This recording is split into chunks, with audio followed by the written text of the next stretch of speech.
this. It's my new teeth. It's your new teeth. I don't bite. Well, not without a good reason. Always honest, always fun. Every weekend at 3 p.m. on GB News, the People's Channel, Britain's news channel.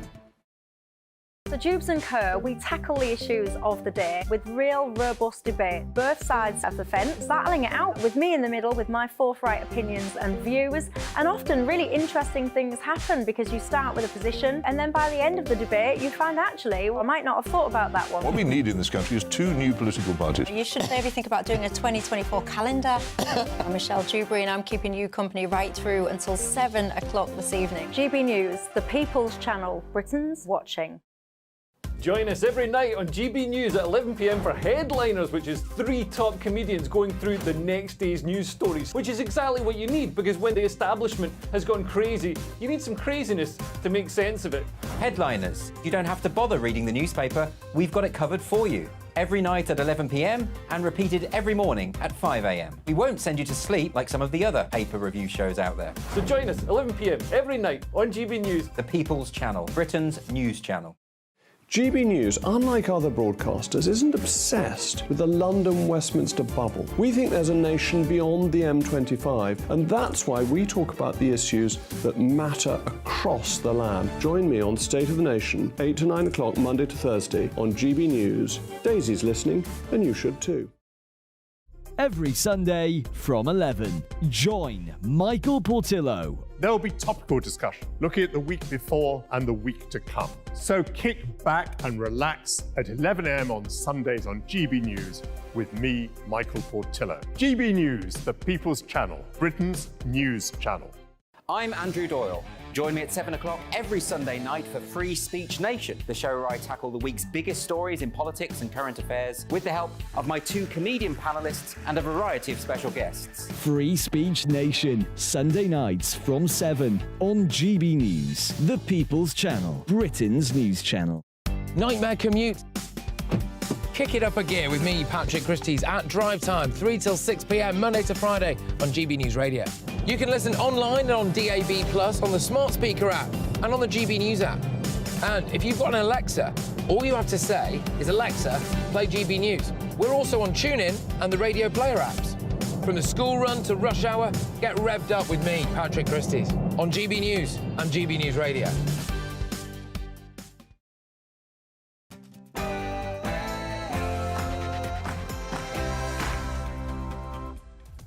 Good morning. It is 9:30 a.m. on Monday, the 23rd of October. This is Britain's Newsroom on GB News with me, Tom Harwood, and Emily Carver. Coming up today... Oh, jihad on the streets of London. The Home Secretary will challenge the Met boss today after his Met officers took no action when supporters of an extremist Islamist group chanted jihad during a protest in London on Saturday.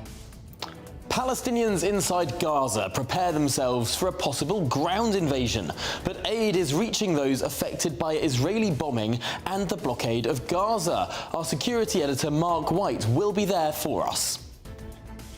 And shoplifting crackdown. A new zero-tolerance plan will be agreed between ministers, police and retailers today to tackle the problem. We'll bring you the very latest.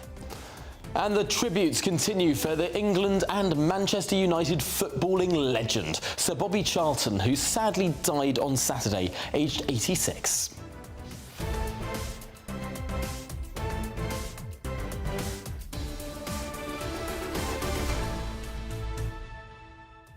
Yes, it's Tom and me, Emily Carver, today, this morning on Britain's Newsroom. Please do get in touch throughout the show. We're on GBViews at gbnews.com. What do you make of what you saw on the streets of London this weekend?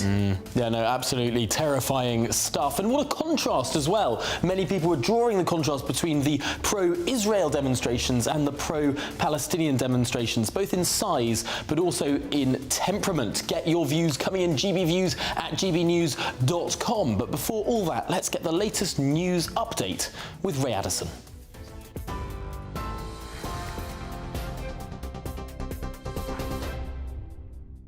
Thank you both. Good morning. It's 9:31. Our top stories this hour. Israel is accusing Hamas of exploiting civilians in Gaza. The Israel Defense Forces released aerial footage of several blasts at various compounds overnight. They say rocket launchers have been placed next to civilian sites, including schools, a mosque and a United Nations building. Meanwhile, in Lebanon, Israeli aircraft hit at least 2 Hezbollah cells as they were planning to launch anti-tank missiles and rockets. A second convoy carrying humanitarian aid entered Gaza on Sunday night. 14 trucks went through the Rafah crossing. Despite the latest delivery, the United Nations says the current volume of aid is just 4% of the usual daily average. The Home Secretary will challenge the Met Police Commissioner over the force's decision not to arrest pro-Palestine protesters calling for jihad against Israel. It's after video emerged of a pro-Palestinian protester chanting the term at demonstrations over the weekend. Suella Braverman will hold talks with Sir Mark Rowley later after officers said no offences were identified.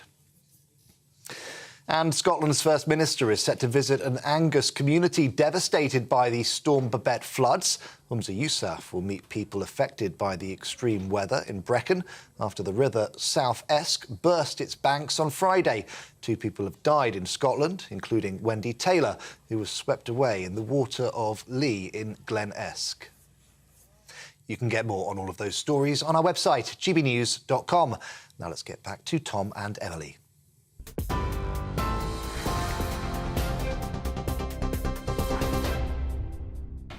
A very good morning to you and welcome to Britain's Newsroom here on GB News. Now, let's get straight stuck in to our big top story this morning. The Home Secretary, Suella Braverman, will question the Metropolitan Police Commissioner, Sir Mark Rowley, about the force's response to incidents during a pro-Palestinian protest in London this weekend. Yes, she'll challenge the officers' decision to take no action when they heard a jihad chant, insisting that there can be no place for incitement to hatred or violence on UK streets. Well, joining us in the studio now is the political commentator Piers Pottinger, and this is a pretty stark contrast, I suppose. On the one hand, a Home Secretary who's saying what we heard is not acceptable, and on the other hand, the Metropolitan Police that has almost been making excuses on social media, some might say, for some of what we heard. Yes, I think the Metropolitan Police are in a bit of a quandary. They also, at the weekend, stopped a march of 30,000 people supporting Israel in Golders Green, which was, has understandably really upset the Jewish community. They can't be seen to be taking sides in this dreadful conflict. And for Suella Braverman, it's quite right to speak to Sir Mark Rowley, who himself produced a report back in 2021. He actually produced it about dealing with extremism in demonstrations. And the problem is the law is, I think it's hard to... Asking the police constantly to interpret the finer points of law, particularly when it comes to verbal outbursts, is very, very tricky. The police are actually trained to catch burglars, although they might have forgotten that, and getting them in. They are in a difficult position. I accept that, but I think Suella Braverman is right, because there is a bit of a powder keg, not just in Gaza, but all over the world at the moment. We've been seeing some terrible incidents in America, some terrible incidents in France, and 1 or 2 in this country already. And it is a very frightening time for the world. Yes, The Guardian are reporting that the government was warned, and this was in a report Rowley produced, that current legislation contains gaps amounting to, in quotes, a gaping chasm allowing extremists to operate with impunity. Is this a problem with the law rather than the police? Well, as I think I intimated there, I think that the law isn't as clear as it could be. And we're also asking the police to play semantics and define the use of language. And I mean, that's a very tricky thing to do, particularly in the heat of the moment. Although I would have thought shouting jihad was pretty provocative in the current climate. I mean, Tom, it was quite remarkable that the Met Police issued a statement on Twitter, on social media, saying, oh, jihad has many meanings. It can be interpreted in different ways, that we've got specialist officers looking into this. They were interpreting different flags. There was a flag that looked rather a lot like the flag of ISIS, but the Met Police replied saying, no, this is a separate subsect of radical Islamist ideology that wasn't specifically ISIS or something else. It could have been interpreted in a different way. I wonder, When it comes to looking at the specifics of whether or not this flag is one flag or another, whether jihad might be interpreted as a call for actual war or spiritual war or whatever it might be, does that matter when ultimately what people will interpret from these symbols is very different? Yes, I mean, you're right, Tom, of course. It's what people will interpret. And the fact that we are discussing this semantics is, again, it just plays into the hands of Hamas. Hamas have got the world exactly where they want, not just Israel, boxed in a terrible situation after the appalling atrocities inflicted on them by the terrorists, but also they've got the West not knowing which way to turn, who to support, and looking very weak and feeble. Meanwhile, the Ukraine war continues. Putin and Xi in China are rubbing their hands with glee because the West, I'm afraid to say, has never looked weaker in my lifetime than it is at the moment. And it's terrifying. And anything we can do to calm the situation down here, I think Suella Braverman is doing the right thing. But again, I go back to the point is that, you know, we shouldn't be arguing about the interpretation of words. We should be clearly, these people were clearly advocating the end of Israel in that demonstration, clearly. And that is wrong and that is illegal and shouldn't be allowed. I believe one of the men who was pictured waving one of these Islamist flags, I'm not sure if it was Hizb ut-Tahrir, that Islamist group, or another, he has been arrested. People obviously, the police obviously found out who he was. But Tom sent me an article this morning, and it's called 12 Things More Arrestable Than Calling for Jihad. And they include things like silently praying near an abortion clinic, misgendering someone in public, calling someone a lesbian, burning a Quran, and it goes on, just highlighting perhaps how the police have not got this one right. Well, I mean, at the weekend we heard that the Labour Party are considering introducing legislation, should they win the next election, to give people 2 years in prison if they misgender someone, as you've just mentioned there. I mean, what kind of world do we live in? Let's get down to reality. People are being slaughtered in a terrible war that is expanding by the minute. That is the #1 priority for the whole world at the moment to sort out. And pretending that the terrorist activities of Hamas didn't happen, as some people still do, is extraordinary, wrong, and should be called out at every opportunity. I think sometimes protests like these can be very difficult for people who might be of a sort of free speech inclination to sort of square with their own ideology, because clearly in the United States of America you can say horrendous things on a protest. You can picket the funeral of a soldier, and that's your First Amendment right. We don't have those same rights mirrored in the United Kingdom. I suppose the way that I think about it is looking at that list that Emily read out there in the Critic magazine today of these equivalent, perhaps, offences. People have been arrested for malicious communications, of making poor taste jokes in WhatsApp groups. And if that's the level of what the police are doing on the one hand, you'd think that you'd almost expect there to be a sort of balance, a concurrency with protests like this. Perhaps there hasn't been a level playing field in how some of this law is applied. I think that's absolutely right. And I think for Sir Mark Rowley, Metropolitan Police Commissioner, he's got a very difficult task to apply the law across the board. And when you're in a situation as emotive as this one we're in at the moment, it's even harder for them. And, you know, as I say, the police are meant to be out there catching genuine criminals, instead of which they're having to debate whether the jihad was actually inciting violence or not. And I mean, this is a kind of judgment they shouldn't be asked to make. Well, this is, you know, the concern that's deeper than this is why are there people on our streets doing this? What's gone wrong in our society to allow this type of extremism? Because that's what it is.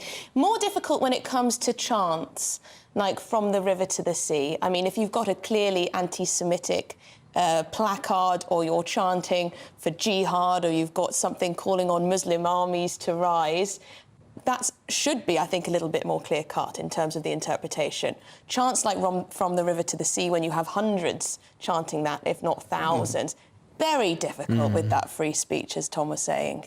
And yet that is clearly a chant that is saying there is no space for the state of Israel in that part of the Middle East. From the Jordan to the Mediterranean, it should only be Palestine. There shouldn't be a Jewish state. People should be reminded of the Hamas Covenant or Charter from 1988, which is still in existence, and it's still their mantra. And if you read that, it is one prime objective, and that is the annihilation of Israel, the complete destruction of Israel. And the emotive language, I mean, Netanyahu, not very popular in his own country, himself a very controversial and has had a very bad time becoming back as Prime Minister. And now, I mean, he's using the most incredibly emotive language too about wiping out the Lebanon and using such strong language that, I mean, this is the most frightening worldwide situation, certainly in my lifetime. And certainly, as you alluded to earlier, the links between Hamas, Hezbollah and Iran, the links between Iran and Russia in Ukraine, and all tying back to China too. We're seeing, it's often spoken about as if we're heading towards a multipolar world. Well, but perhaps we're heading to a bipolar world of the free world and the autocracies. Yeah, and Putin is thinking of is talking about getting the global south to support Hamas as well, and which is again very worrying. That's mostly the African countries and Asian countries, and they're using this opportunity. They see the West as very weak at the moment. We've got a very frail and very weak appearing US president who referred to Hamas as the other team. Absolutely. That was remarkable. Extraordinary. And you also have a weak Rishi Sunak, who looks as though he won't be in power in a year's time. The West is in its most vulnerable position. And yet, you have in the US presidency right now an administration that wants to pass $100 billion of aid to Israel and to Ukraine to push back against this stuff. Perhaps the weaker point would be if the Democrats lose the White House and no longer is billions in US aid funding the effort of the Israelis and the Ukrainians. Yeah, well, that's a real danger. I mean, the thought of Trump coming back as president is terrifying, quite frankly, in this kind of worldwide situation, because you have no idea what he might do. But don't and of forget... course, supporters of Trump would say that's his advantage, that he's such a maverick and that might scare people away. Well, but some of course, would argue, detractors would say that that's a terrible position to be in. Well, some people go as far as to say that this wouldn't be happening if Trump was in power. But don't forget that the Democrats also lessened all the sanctions on Iran and freed up money for them from Iraq, which enabled them to fund Hamas. We are also, of course, beholden to Qatar, because Qatar is such a big investor in this country. And we do so much business with not only Qatar, but most of the Arab states. And so a lot of people would wonder why the leader of a terrorist organization is operating in plain sight in Qatar, not even hidden. I mean, he's got a public office, he appears on television, and we regard Qatar as an ally, yet they are harboring the leader of the most terrifying organization in the world at the moment. Just finally on this, before we move on to matters a little closer to home, was it a good thing for Rishi Sunak to go across to the Middle East to meet the Prime Minister of Israel, the King of Jordan, the leader of the Palestinian Authority, the President of Egypt? I mean, he seems to have had more of a successful trip in terms of meetings than Joe Biden did. Yes. Well, I think partly because Rishi Sunak is obviously younger and fitter and is able to do more meetings. Biden has a very restricted schedule. Normally, he doesn't put in the hours that many previous presidents have done, because he is so frail and he does say the wrong things and goes off script and people have no idea what he's saying. In fact, neither does he. I mean, it's very worrying to have the leader of the Western world, the commander-in-chief, being so frail and so, quite frankly, really lacking in the strength to grasp this properly. And of course, in the past, we would have had the great Henry Kissinger flying around sorting this out. But people keep saying we should sort this out by diplomacy. You can't sort out Hamas by diplomacy. They don't want to be sorted out. They're in a position they've planned clearly for years. They've got to a fantastic position from their point of view, and they're going to get the most out of it. Unless, and I'm afraid, I fear that this the escalation in violence, which we're seeing already today, and there's a press conference from the Israeli government today showing the horrors of Hamas to bring the Western journalists up to speed as to what actually happened, to remind them of the horrors, because they seem to have forgotten about that. But I mean, when you're getting down to showing videos of the horrors of war to journalists, I mean, this is really grim stuff. And a lot of people are too young to remember the previous war. I was born just after the Second World War. But those people who are still alive who remember the horrors of war will be shuddering at the moment. Isn't it eerie that after the Second World War, the BBC and other television cameras were sent in to concentration camps, and they filmed the horrors there because people wouldn't believe it? Absolutely. And are we seeing the same thing in Israel today? I think there's a bit of that. And I mean, I think the other problem with social media we have now is that so much fake news flies around, and it's deliberate. Hamas are not just masters of terrorist acts. They're masters of media manipulation, as they've shown, by very quickly jumping on the attack on the hospital that they blamed immediately on the Israelis when it wasn't them. I think everyone now accepts it was a misfired Hamas rocket. But they saw this as an opportunity, and they managed to turn world opinion against the Israelis in a matter of seconds. Incredibly quickly. It's very frightening. Shall we... Well, it seems relatively minor, but shoplifting is a massive issue in this country, and it seems to be getting worse by the day. The government is set to announce a zero-tolerance plan to sort it all out. Good.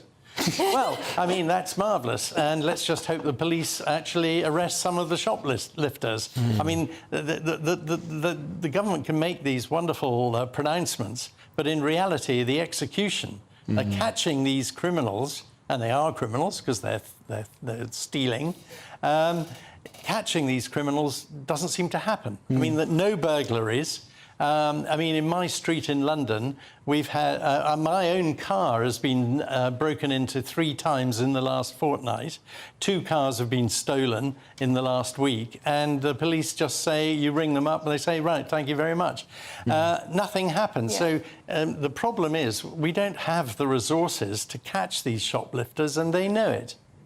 Well, Piers Bossinger, on that bright and cheery note, we thank you for reviewing those 2 big stories there this morning. But of course, something else happened over the weekend, and that's that England World Cup winner and Manchester United legend Sir Bobby Charlton sadly died aged 86 on Saturday after a long battle with dementia. Yes, tributes have poured in for the icon, including David Beckham, who said, "Sir Bobby was the reason I had the opportunity to play for Manchester United. I will be forever grateful to a man I was named after, someone I looked up to and was a hero to many around the world." Prince William and Kate said, "Sir Bobby Charlton, First Division champion, European champion, world champion, gentleman, legend, a true great who will be remembered forever. Thank you, Sir Bobby." Rishi Sunak said, "Very sad to hear of the death of Sir Bobby Charlton. He has a place in history as one of the game's greatest players and was hugely loved. Rest in peace, Sir Bobby."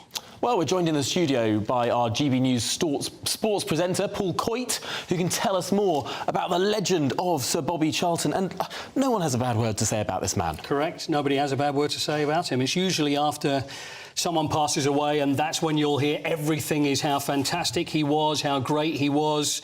And I'll be completely honest with you, he really was. I mean, this is one of the great players. It'd be interesting to hear, you know, is it someone that you'd always been aware of? It's just more of a name, Sir Bobby Charlton. You knew he was a footballer and not much else about him. Is that fair to say? You've definitely heard of the name. You've seen the famous picture with the World Cup in '66. But beyond that, no, not really. I mean, I've been learning a lot more this weekend about, for example, the German plane crash, which I knew very little about. February 1958. So Bobby was a 20-year-old player.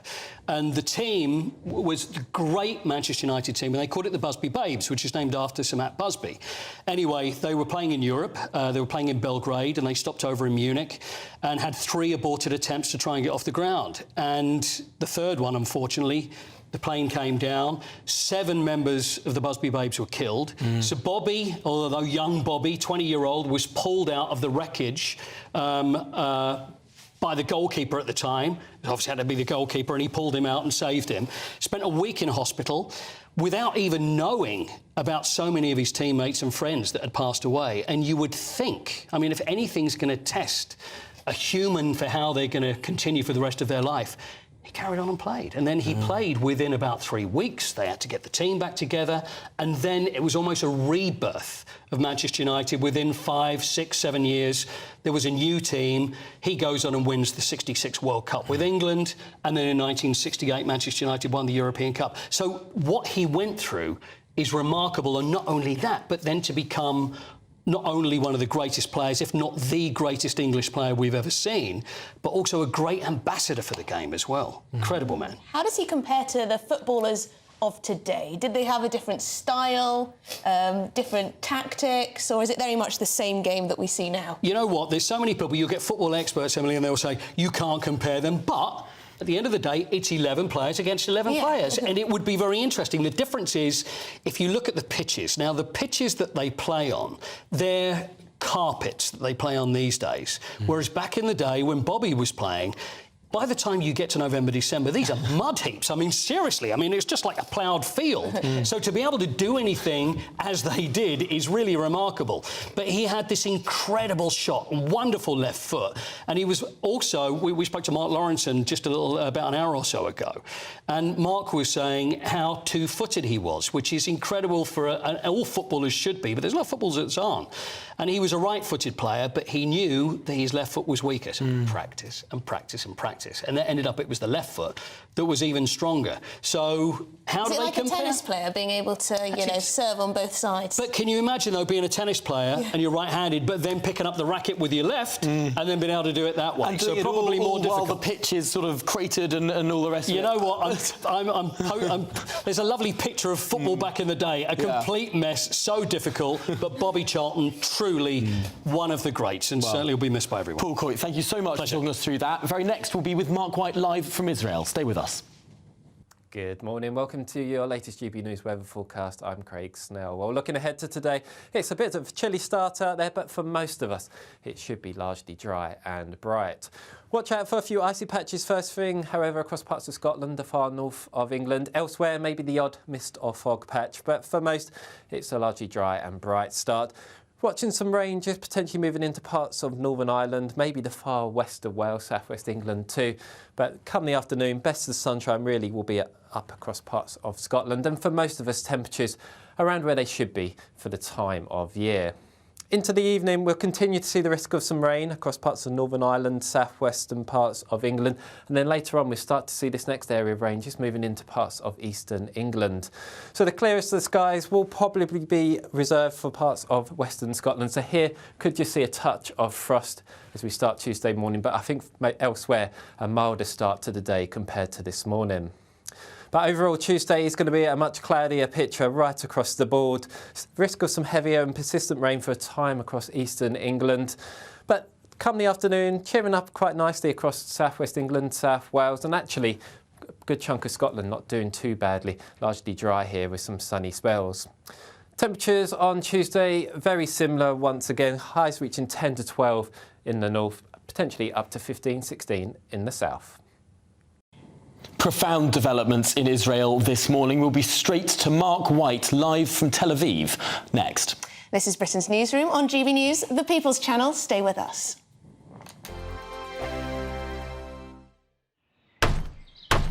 Who is it? We're here for the show.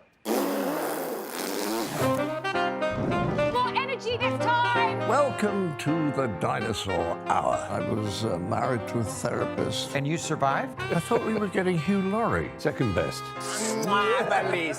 You interviewed Saddam Hussein. What's that like? I was terrified. I'm playing strip poker with these three. Oh! No, thank you.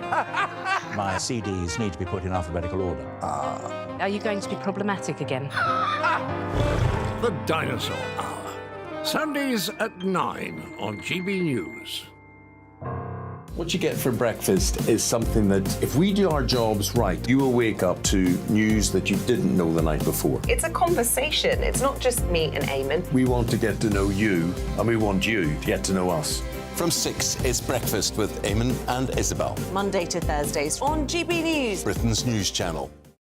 People in Britain, they love free speech, but they also love fair play. I don't care if I'm speaking somebody from a trade union, from the Labour Party, somebody from the SNP. And I think the viewers like to see that actually we can challenge one another, but in a positive way.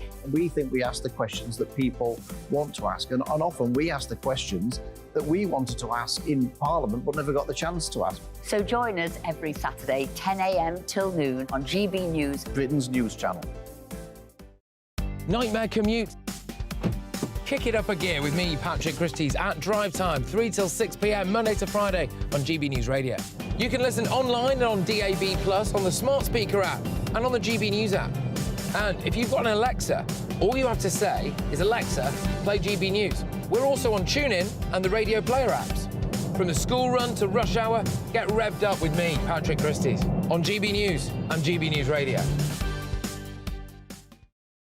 Tired of the usual focus-tested, pre-prepared Westminster runaround? Well, so am I. So you want higher taxes? Is your department to blame for this? Are you rethinking this policy? Every Sunday at 9:30, I'll be sitting down with those in power to get the truth about the issues affecting you. Let's be honest, we've known about the cost pressures of this project for years, not months. That's the Camilla Tominey Show, a politics show with personality. On GB News, the People's Channel, Britain's news channel.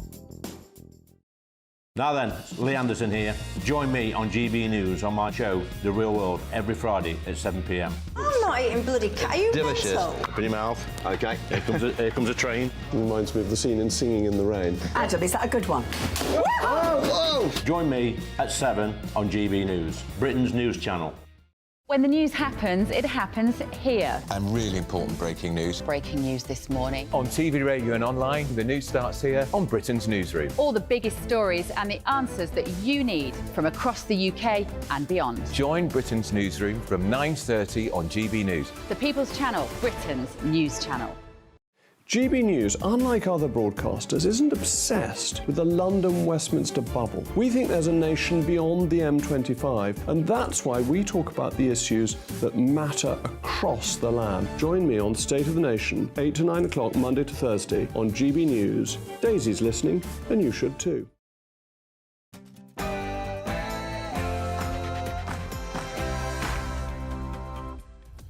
Good morning, it's 10 a.m. on Monday the 23rd of October. This is Britain's Newsroom with me, Emily Carver, and Tom Harwood. So coming up on the show.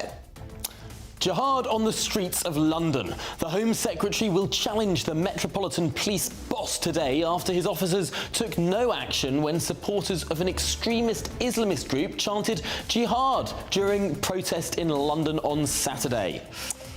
Palestinians inside Gaza are preparing themselves for a possible ground invasion, but aid is reaching them with a second convoy arriving yesterday. Our security editor, Mark White, will be on the ground for us. Shoplifting crackdown. A new zero-tolerance plan will be agreed between ministers, police and retailers today to try and tackle this problem. Will it work? And sex education will become compulsory for all post-primary schools in Northern Ireland. Pupils will be taught about abortion and the prevention of early pregnancy. Is this suitable for children? We'll have that debate.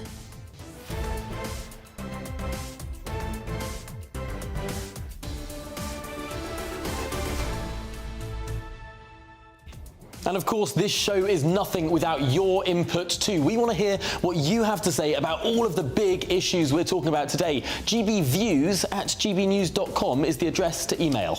It is indeed, but first, let's get the news headlines with Ray.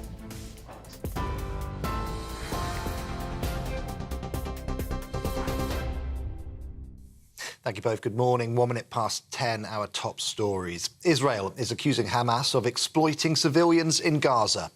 The Israel Defense Forces released aerial footage of several blasts at various compounds overnight. They say rocket launchers have been placed next to civilian sites, including schools, a mosque and a United Nations building. Meanwhile, in Lebanon, Israeli aircraft hit at least 2 Hezbollah cells as they were planning to launch anti-tank missiles and rockets. Well, as we've been hearing, a second convoy carrying humanitarian aid entered Gaza on Sunday night. 14 trucks went through the Rafah crossing. Despite the latest delivery, the United Nations says the current volume of aid is just 4% of the usual daily average. Since Hamas's attack on October 7, food, water, medicine and fuel have been in short supply. Health authorities in Gaza say the death toll there now stands at least 4,600. Well, British charities are urging the government to ensure safe passage for refugees fleeing from Israel and Palestine. Organisations, including the Refugee Council, say Rishi Sunak should provide emergency measures, including medical evacuations and a refugee protection visa. The groups also want the government to prioritise cases of Israelis and Palestinians already in the UK asylum system. Transport Secretary Mark Harper told GB News the government is trying to help those in need.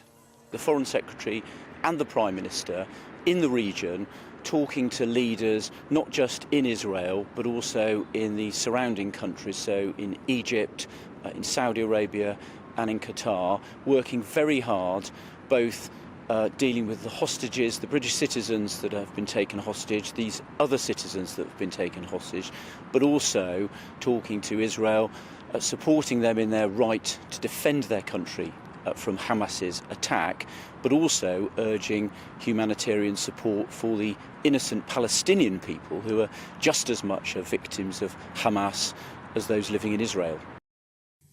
The Home Secretary will challenge the Met Police Commissioner over the force's decision not to arrest protesters calling for jihad against Israel. It's after video emerged of a pro-Palestinian protester chanting the term at demonstrations over the weekend. Suella Braverman will hold talks with Sir Mark Rowley later after officers said no offences were identified. Some ministers have condemned the police for their handling of rallies in London and other cities, including Birmingham, Cardiff and Belfast over the weekend.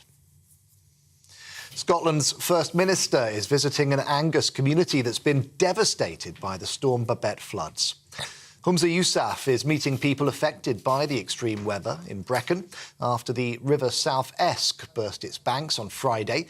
2 people have died in Scotland, including Wendy Taylor, who was swept away in Glen Esk. The Environment Agency says 1,250 properties have been flooded.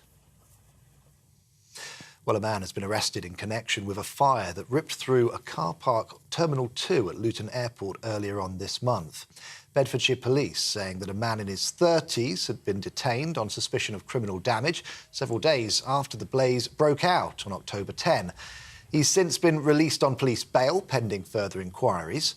Bedfordshire Fire and Rescue Service has around 1,500 cars were inside the car park, and it's unlikely any will be salvageable. Well, appeal court judges will hear from the parents of a critically ill baby today after they lost a High Court fight to maintain her life support treatment. Indy Gregory, who was born in February, has the genetic condition mitochondrial disease, which saps energy. Specialists at Queen's Medical Centre in Nottingham say she is dying, and a lawyer for the hospital's governing trust said that treatment is painful and futile. However, Indy's parents say their daughter has proved everyone wrong and needs more time. And finally, a man who bought a pool table after winning £2.4 million on the lottery is now queuing up to represent England at the European Pool Championships. Neil Jones and his partner Julie Kirkham won the money just before Christmas in 2010. After getting the table, Mr. Jones took advantage of the free time he now had to sharpen his skills and rise through the ranks. He said representing his country in Malta will be his proudest moment. This is GB News across the UK on television, in your car, on digital radio and on your smart speaker by saying, play GB News. Now let's get back to Tom and Emily.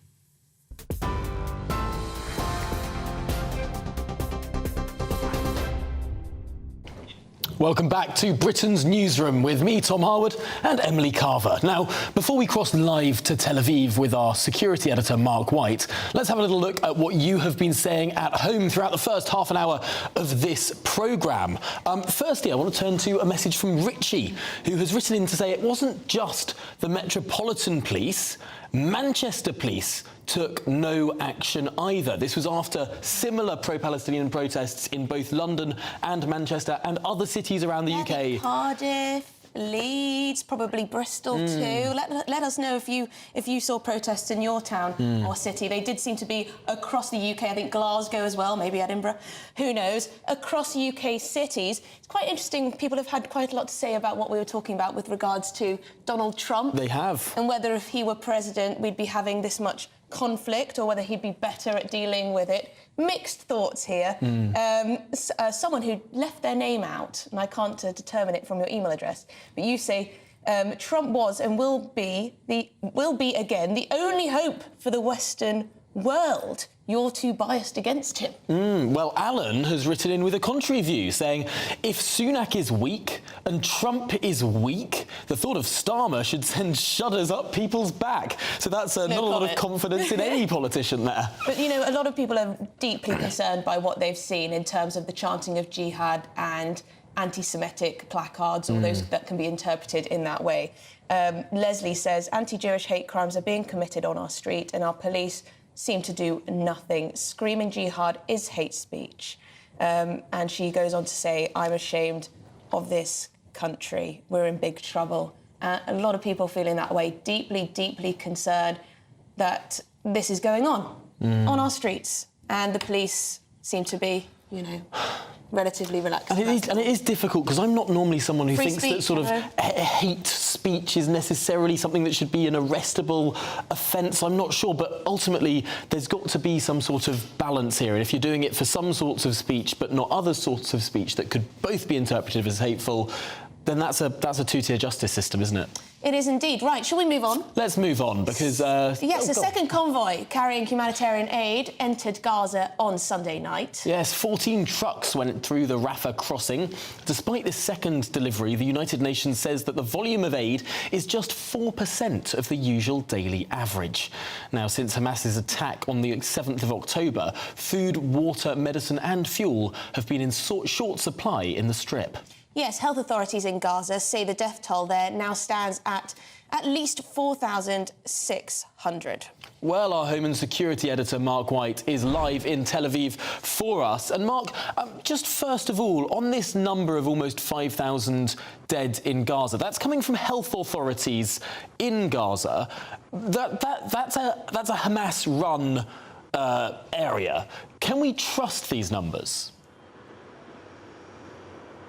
Well, you can or you cannot, depending on who you trust. So Hamas, clearly a terrorist organisation, is in control of the health ministry.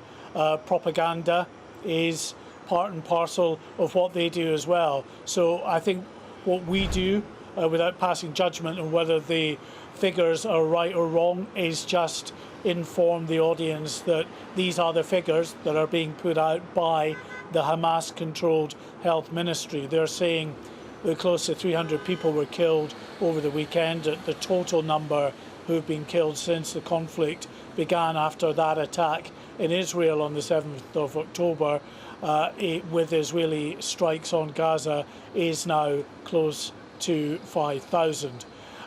As far as the aerial bombardment is going, the strikes, they have grown in intensity. In fact, it has been the most intense night of airstrikes last night, with dozens of targets struck by the Israeli Defense Forces. They say that the targets included tunnels, Hamas command and control structures, and other terrorist infrastructure.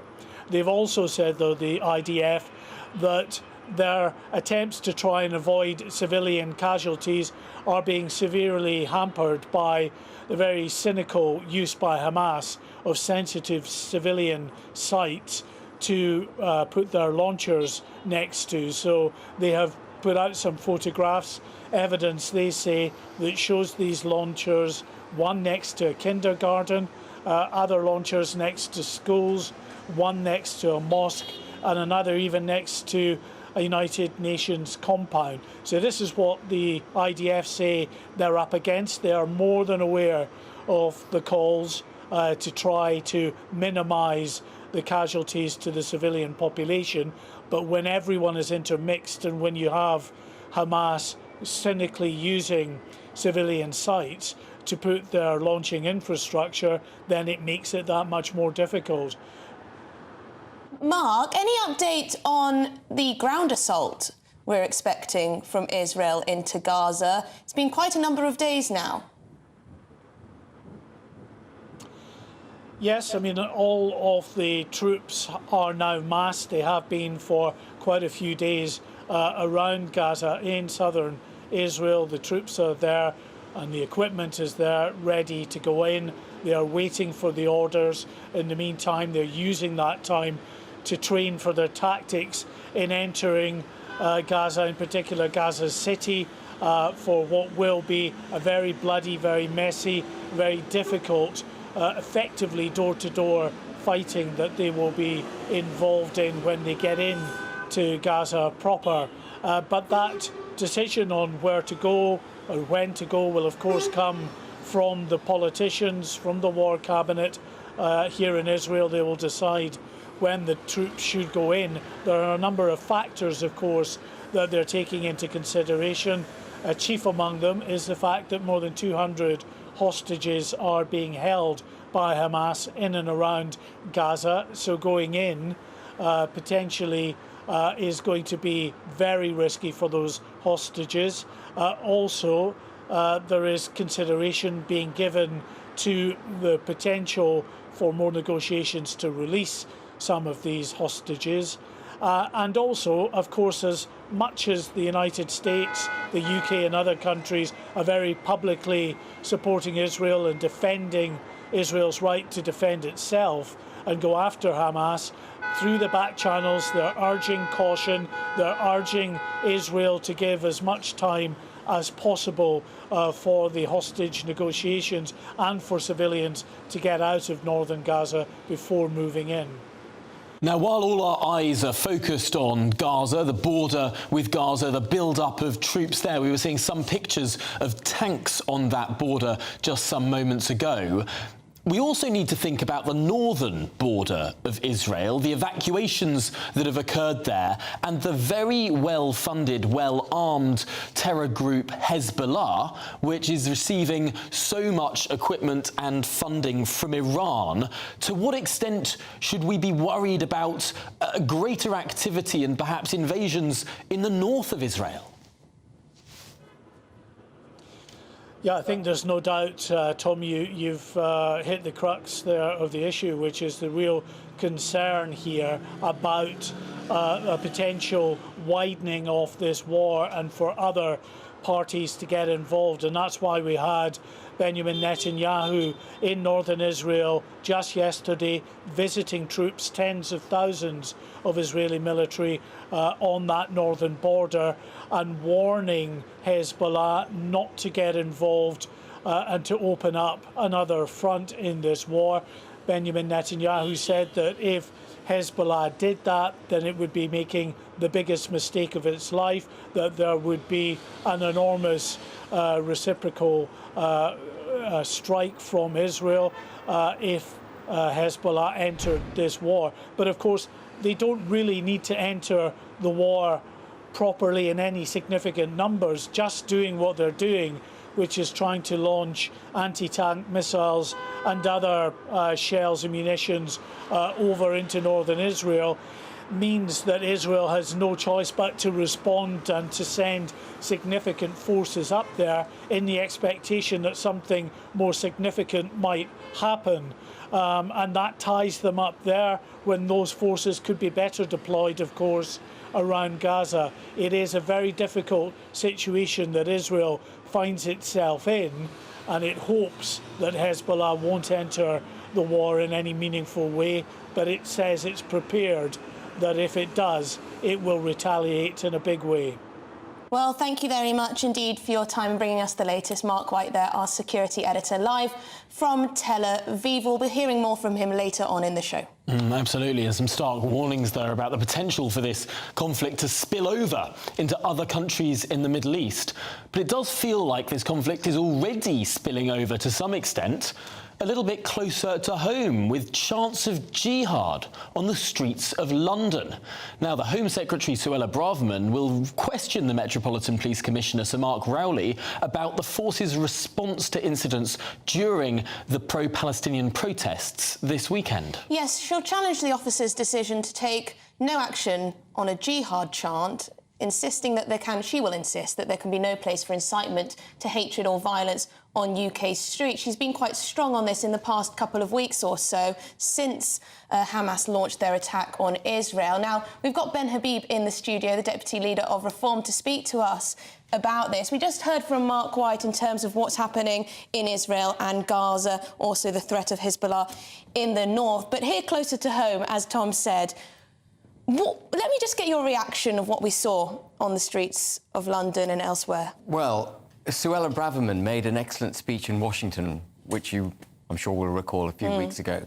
And then she followed it up with a similar speech at the Conservative Party conference, citing the existential threat that she described that Western liberal democracies, and including the United Kingdom, faced from multiculturalism not working. And we've seen that on the streets of London. That is the physical manifestation of the speech the excellent speech that Suella Braverman made, very brave speech from a cabinet minister. She got a lot of criticism for it, but she called it, and she called it right. And we see our Metropolitan Police cowed into inactivity for fear of upsetting this minority, whatever this minority is, because it's not straightforward to pinpoint who these people are that are promoting, you know, this sort of venom on our streets. But the Metropolitan Police absolutely had the right, and indeed the obligation, to make arrests. There is something called the Racial and Religious Hatred Act 2006, which prohibits incitement against against races, not minority, against any kind of racial hatred or religious hatred, and an incitement to jihad against obviously Israel or the Jewish faith is a fundamental breach of that act. It is a criminal offence. So you don't... I'm sure you've seen the statement from the Met Police with regards to the word jihad, and they said, oh, it has, you know, lots of alternative meanings. It doesn't necessarily mean a call to violence. No.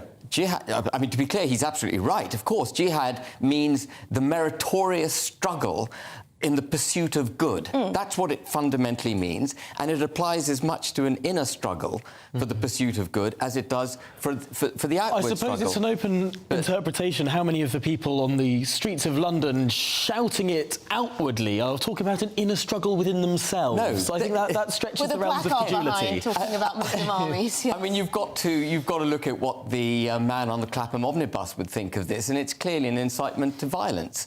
And the Met Police have repeatedly failed to do their job when they're faced with these kinds of difficult issues on the streets.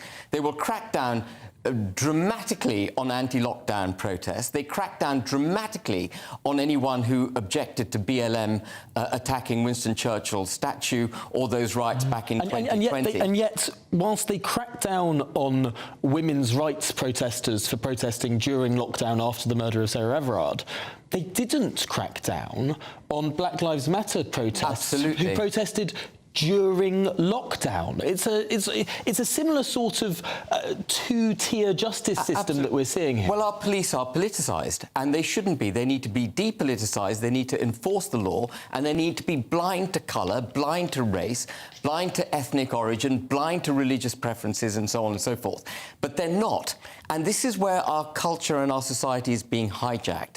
It's being hijacked, by the way, by a series of regulations and laws put in place by Parliament, starting with Tony Blair in 2006, and then a series of other laws, which have come to protect these sort of malicious, malign parts of our society, attacks. So, for example, the Equalities Act is meant to protect you against any discrimination, whether it be on age, your sex, colour, race, and so on. But the Equalities Act has come to be interpreted and implemented against the interests, and I would say arguably the most prejudiced against individual in this country, is a white, middle-aged man who happens to be heterosexual. He gets no protection under the Equalities Act. He is prejudiced against. And what we've seen on the streets... I think some minorities might disagree that that's the most prejudiced against individual in the country. If you look at the regulations that govern business, for example, a listed company, you're required to promote diversity, equality and inclusion. You're required to have a diverse board of directors. You're required to have women on the board, which is all kind of fine. But what that is the embedding. Sorry, it's not fine. The emotional bedrock on which it's based is fine, but the practical implications of what they're doing is to embed discrimination. And it is discrimination against the majority. This is what I would call the tyrannical rule of the minority. That is what the effect of these regulations and laws have become. I wonder if the police were concerned about appearing to target Muslims, target a religious minority, and that's why they find it easier to police, I don't know, football hooligans. But Emily, it's not their job to make that decision. No, of course it's not. Of course it's not. I think it's the same reason that some police won't go after a mobile phone that's stolen, because it's probably not worth their effort. I think they will more likely knock on a door of someone who's done a nasty tweet, because frankly it's an easier job to do and they're less likely to get pushback. Perhaps that's part of it. Ben Habib, we have run out of time, but I really do thank you for your input here, and what an interesting discussion it has been. Yes, so still to come, should abortion and transgenderism be taught to secondary school children in Northern Ireland? Oh, sorry, go on. No, not at all. This is GB News, Britain's news channel.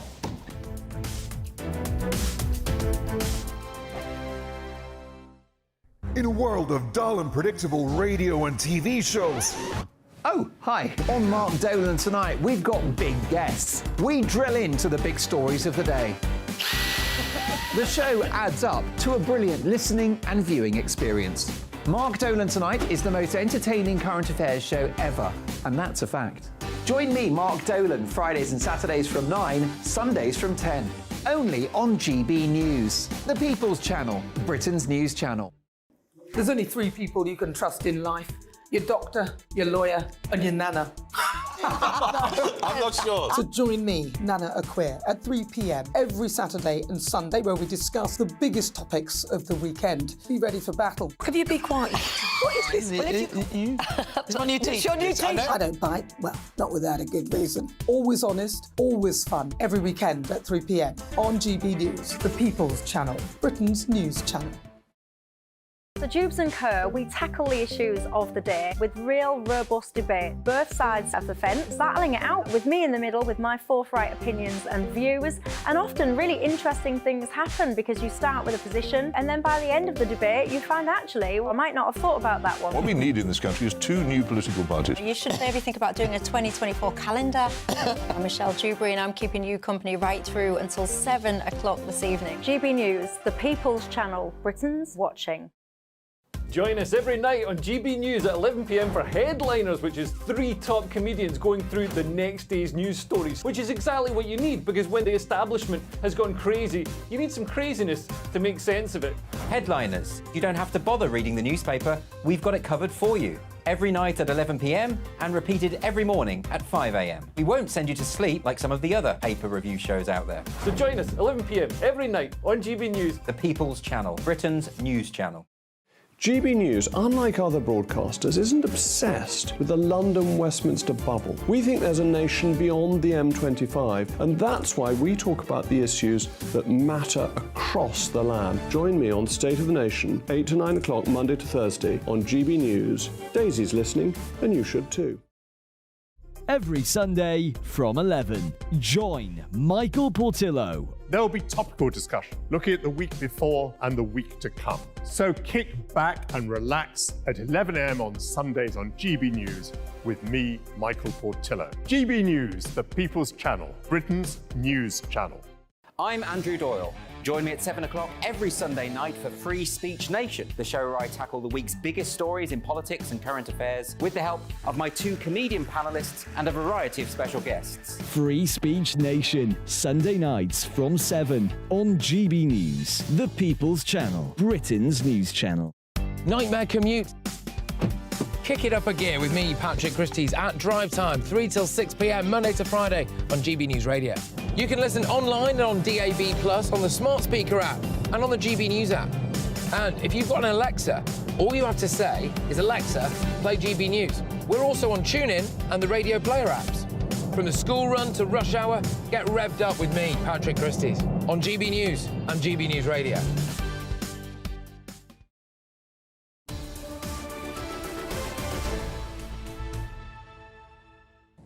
Good morning, it's 10:26 in the morning. You're with Britain's Newsroom on GB News with me, Emily Carver, and Tom Howard. Well, it will soon be compulsory for all post-primary schools in Northern Ireland to teach pupils about access to abortion and other contraception. Presumably that means secondary schools. Yeah? The new legislation will also include teaching of same-sex marriage and also transgender issues. Some teachers in Northern Ireland are refusing to do it, apparently. Well, we're joined now by the DUP spokesperson for education, Diana Dodds. And Diana, thank you for making the time for us this morning. I suppose, firstly, to open this conversation, you're a proud unionist member of the DUP. You're an elected representative who believes in the union between our four nations in the United Kingdom. Isn't all this legislation doing bringing Northern Ireland into line with Wales, England and Scotland, which already have section relationship education in secondary schools? Shouldn't unionists be championing this measure? Well, can I say, first of all, that this legislation was led by the Secretary of State for Northern Ireland without any reference to people in Northern Ireland, without any reference to political parties in Northern Ireland. He simply led secondary legislation. When this went to the Secondary Legislation Scrutiny Committee in Parliament, they criticised the lack of consultation on this particular issue. And the legislation actually deals with the legal now requirement to teach age-appropriate, comprehensive and scientifically accurate information on early pregnancy and access to abortion. Now, this is the first time that this is a legal requirement of the RSE curriculum. When the curriculum changed for the Secretary of State's constituents in England, there were about 3 different types of consultations. So a pre-consultation on the law, consultation on the guidance, etc., etc. But no such courtesy was offered to people in Northern Ireland. And I think that that is shameful from the Secretary of State and has led to a little bit of fear among parents and among teachers as to why the Secretary of State would behave in this particular manner. Diane, what are the concerns? You mentioned concerns among parents. Is it also teachers as well who are concerned about what they may be asked to teach? What are the issues here? Is it around the transgenderism? Is it around the access to abortion teaching? What are the sticking points? Well, let's be absolutely clear. The legislation doesn't deal with anything to do with gender issues. Right. The legislation solely deals with early pregnancy and access to abortion. But the issue for many parents, and when we look at the consultation subsequently published, not before the legislation, but after the legislation, when we look at the consultation that was published by our department here in Northern Ireland, I think parents are a little bit afraid that their rights might be disrespected. That many schools, for example, in the Secretary of State's constituency, the law in England states that schools should have the right to take into account the particular cultural and religious background of parents and pupils in that particular school. There is no such right afforded in Northern Ireland. We are told that we will have to teach issues around abortion and early pregnancy scientifically, accurately and age appropriately. Now, there are all kinds of ways that you could determine how that would be taught. And we would very, very much be fearful that to teach about abortion in a moral vacuum is in fact a pro-abortion agenda. And what we'd really like to see is that in for our party and for many of our supporters and for many people across all constituencies in Northern Ireland, both lives actually matter, the lives of the unborn baby as well as the lives of the mother. And we want to see that respected in the guidance that comes out from the Department of Education. So far, we've been told that we have no right even to see the material that is going to be taught. We're just simply asked in the consultation to agree that it'll be produced by the curriculum body. I suppose one of the issues here with direct rule, for want of a better term, with the Secretary of State for Northern Ireland doing these things is, of course, that there isn't a functioning Northern Ireland executive. The Assembly isn't working in the way that it was designed to as things stand. Wouldn't it be better if the DUP got back involved and formed that executive so that you could make these decisions? Well, of course, you've heard many, many times and many spokespeople for the party on saying that we are a devolutionist party. We believe that devolution is the right way forward for Northern Ireland, but that the Secretary of State, the Prime Minister, and sadly, actually, the European Union will have it in their hands as to when devolution is restored. Just last week at our party conference, my party leader, Sir Geoffrey Donaldson, indicated that really what needs to happen is that customs border between Great Britain and Northern Ireland needs to go. We need to see Northern Ireland citizens treated exactly the same as citizens in the rest of the United Kingdom. So the Secretary of State can restore devolution when they start to address these issues that are really, really important to businesses, to consumers and to constituents in Northern Ireland. But let's be clear, the Secretary of State can meddle in something like this, but he won't step in to resolve public pay disputes. He won't step in to resolve the teacher pay dispute, health workers pay disputes. So he meddles in something like this without any consultation with people in Northern Ireland, but won't tackle the real issues. Well, Diane, thank you very much indeed for your time. Diane Dodds there, spokesperson for education at the DUP. Interesting. Very interesting stuff. And I do think that there is a bit of a tension there between, number one, we're a unionist party, everything should be the same across the UK, and number two, we want different sex and relationship education. I don't know. But there's been huge controversies in England and Wales, haven't there? With parents not being able to see quite contentious sex education material. I think that is ultimately something everyone can agree on. Yeah. Parents should be able to see what their children are being taught. You'd think that would be a basic level of... I think that should be a must. I mean, there's absolutely no way it shouldn't be allowed. Anyway, still to come, housing terrorists. A Hamas fugitive who helped run the group's terrorist operations in the West Bank lives in a council property in North London. And zero tolerance. A new plan will be agreed between ministers, police and retailers to crack down on shoplifters. And killer robots. A leading tech boss says artificial intelligence has a 1 in 4 chance of wiping out humanity. Golly. Well, that and much, much more after your morning news with Ray Addison.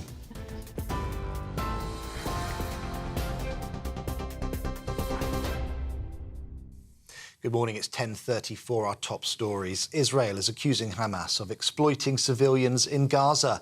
The Israel Defense Forces released aerial footage of several blasts at various compounds overnight. They say rocket launchers have been placed next to civilian sites, including schools, a mosque and a United Nations building. Meanwhile, in Lebanon, Israeli aircraft hit at least 2 Hezbollah cells as they were planning to launch anti-tank missiles and rockets. Well, a second convoy carrying humanitarian aid entered Gaza on Sunday night. 14 trucks went through the Rafah crossing. Despite the latest delivery, the UN says the current volume of aid is just 4% of the usual daily average. The Home Secretary will challenge the Met Police Commissioner over the force's decision not to arrest protesters calling for jihad against Israel. It's after video emerged of a pro-Palestinian demonstrator chanting the term at rallies over the weekend. Suella Braverman will hold talks with Sir Mark Rowley after officers said no offences were identified. Scotland's First Minister has told a resident of Brechin it will be a long road to recovery from severe flooding that hit the town. Humza Yousaf is visiting the area after it was devastated by the Storm Babet floods and the River South Esk burst its banks. 2 people have died in Scotland, including Wendy Taylor, who was swept away in Glen Esk. There's more on all of those stories on our website, gbnews.com.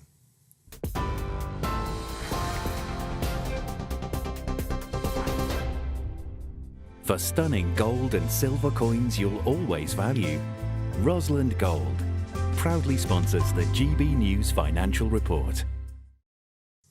Let's get up to date with the latest financial markets. The pound will buy you $1.2166 and 1.1468 euros. Price of gold, £1,629.25 per ounce. And the FTSE 100's at 7,376 points. Rosland Gold proudly sponsors the GB News Financial Report. Still to come, a family whose home burnt down have been stuck in a travel lodge for over a year. What can be done to fix Britain's housing crisis? Yes, this is Britain's Newsroom on GB News. Stay with us.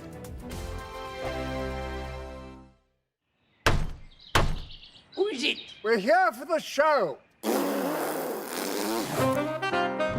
More energy this time! Welcome to the Dinosaur Hour. I was married to a therapist. And you survived? I thought we were getting Hugh Laurie. Second best.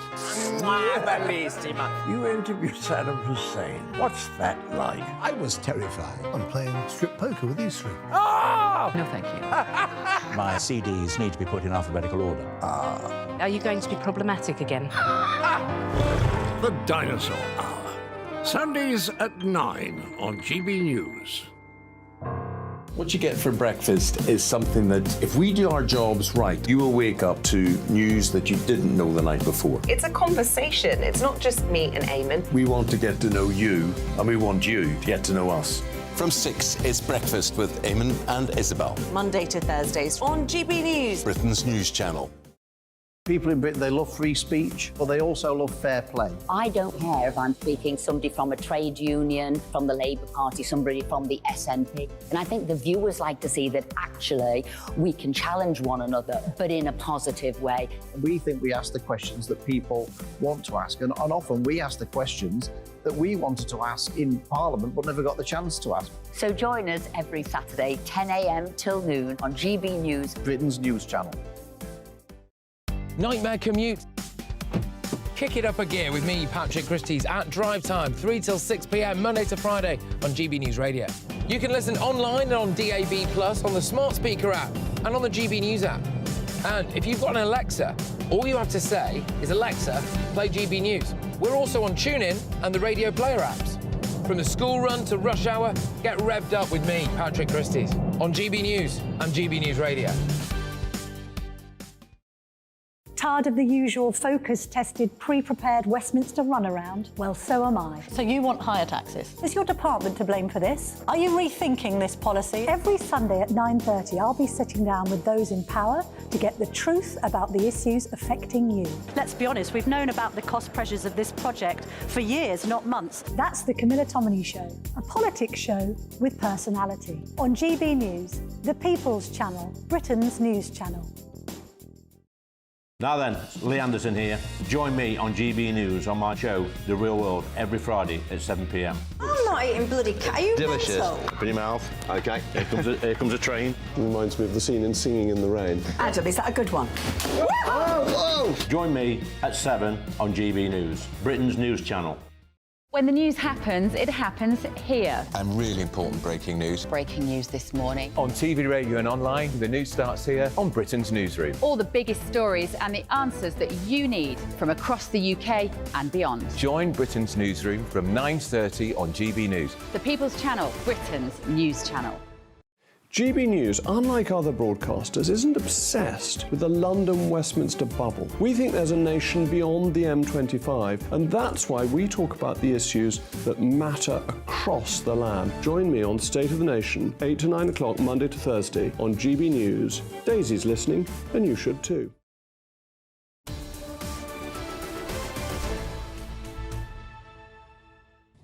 Good morning, it is 10:40. You're with Britain's Newsroom on GB News with me, Emily Carver, and Tom Harwood.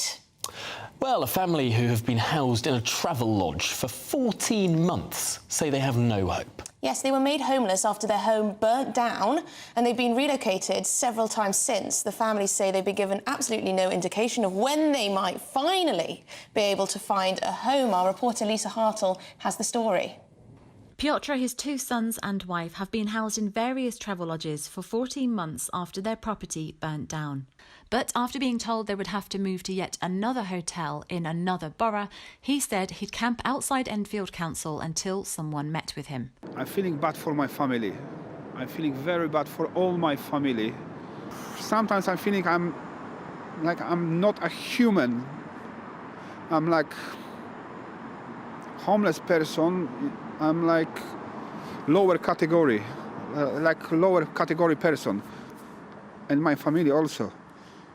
In April, I first filmed with the family in Enfield. Piotr is a wheelchair user and so needs adapted accommodation. I want to be like escape from the hotel, from the hotel room. I feel like I'm arrested there, and I'm trying to escape and save my family. Matt Burns from a housing charity says the number of people living in temporary accommodation is shocking. We have around 3,400 families living in temporary accommodation of some sort, Enfield families, and about 5,000 children. So registered as homeless living in temporary accommodation, and it's anything but temporary. So 80% of those families have been in that accommodation for longer than 2 years. So it's not temporary, but they might be asked to leave at any moment. So it's very unsettling to be in that kind of situation, and particularly in the hotel accommodation that people are finding themselves in now. But we just simply don't have enough social rent affordable homes for people to move into. In a statement, Enfield Council said, "We've explored a number of avenues to find the Rembikowski family suitable accommodation. But larger properties that are adaptable are exceptionally difficult to find, and there are other families in similar situations. This is a national housing challenge problem. We continue to work with Mr. Rembikowski and our housing providers and partners to help find suitable accommodation as soon as possible." The council arranged a more suitable hotel for Piotr and his family until mid-November. So for now, Piotr left Enfield Council with his tent, hoping a permanent place can be found soon. Lisa Hartle, GB News, Enfield. That was Lisa there bringing us that report. This is a huge problem. I've seen so many people are being housed in hotel accommodation, not just those obviously crossing the channel, but people who are resident here, citizens, being in hotels. Patrick Christie's did a report from Ealing Council not too long ago, where people are being kept in shipping containers. You've got women who have fled domestic violence, and single mothers and people, you know, in dire need. Fled, there we go. Terrible. Terrible. It's serious, Live but it did television take 5 seconds for me to think fled, flaught, flew. Sorry, we're not complete idiots. No, it is Monday morning. Let's turn to our panel. We have... let's get their thoughts. Talking of complete idiots, thank you very much for that introduction. Well, we have the former editor of the Daily Star, Dawn Neeson, and the former advisor to the Labour Party, Scarlett Maguire, with us. And I suppose, Scarlett, let's start with you. Watching that package, of course, GB News did a report with the same family several months ago, but now, of course, it's even more months and nothing's changed. How can it? I mean, there is, they said on there that the problem is that it's not just one family. It's thousands of families. They're made homeless for one reason. I mean, this was lots of people are made homeless because they're in rented accommodation and the rent doubles, or the person wants them out, you know, because they want to sell or whatever, and there is nowhere to go. And I have to say, for the last 30 years, I'm not just blaming the Tories here. We have not built enough housing, and the real problem, when Mrs. Thatcher said you can buy your own council home, the councils were not allowed to spend that money building more houses, and that's what we need. Masses of housing, and you know, in the last, I mean, Rishi Sunak put out a target. He now says he's not going to meet that target. I mean, it is terrible. Families are the worst, but I mean, young single people, It's appalling. I mean, the statistics of people living with their parents because they can't move out. I mean, Dawn, families living in travel lodges, Premier Inns, and budget hotels for months and months and months on end. I mean, Scarlett's completely right. I mean, it's not just the fault of one government. We just simply have not built enough houses. But the problem we've got in this country is everything gets bogged down in red tape and, you know, debates and meetings, endless meetings, whilst people are suffering. You know, weird link, but that magnificent dome they've just built in Las Vegas, where, you know, the gigs are... I mean, the Las Vegas Sphere. Sphere, that's the word I'm looking for, that one, the dome thing. Any case, but that was built and planned and put up straight away, right? We've had the same thing planned for East London, where I'm from, since 2018. They're still talking about it. It's the same company that proposed it at the same time. Exactly. In the time that we've spent to go through consultation and planning process, and we don't even know if it's going to be built or not in East London. Hey, to be fair, Las Vegas have already done it. To be fair, a lot of people in East London don't want it. I mean, they don't want it because it's going to keep them awake at night. I mean, you know, the complaints are massive. So yes. I mean, I think there's two sides. Oh yeah, I'd really like a dome that I could see that kept me awake Scarlett, at night. isn't this indicative, though? Whether you want it or not, currently it's stuck in limbo, and we don't have an answer. No, you're right. So you're right. There's investment that might happen, might not, and we need a system that will say yes, you can build that, or no, you can build that, and we get quick answers rather than stuck in consultation and planning authorities and reviews. Tom, both political parties, as you well know, have promised to sort out the housing crisis.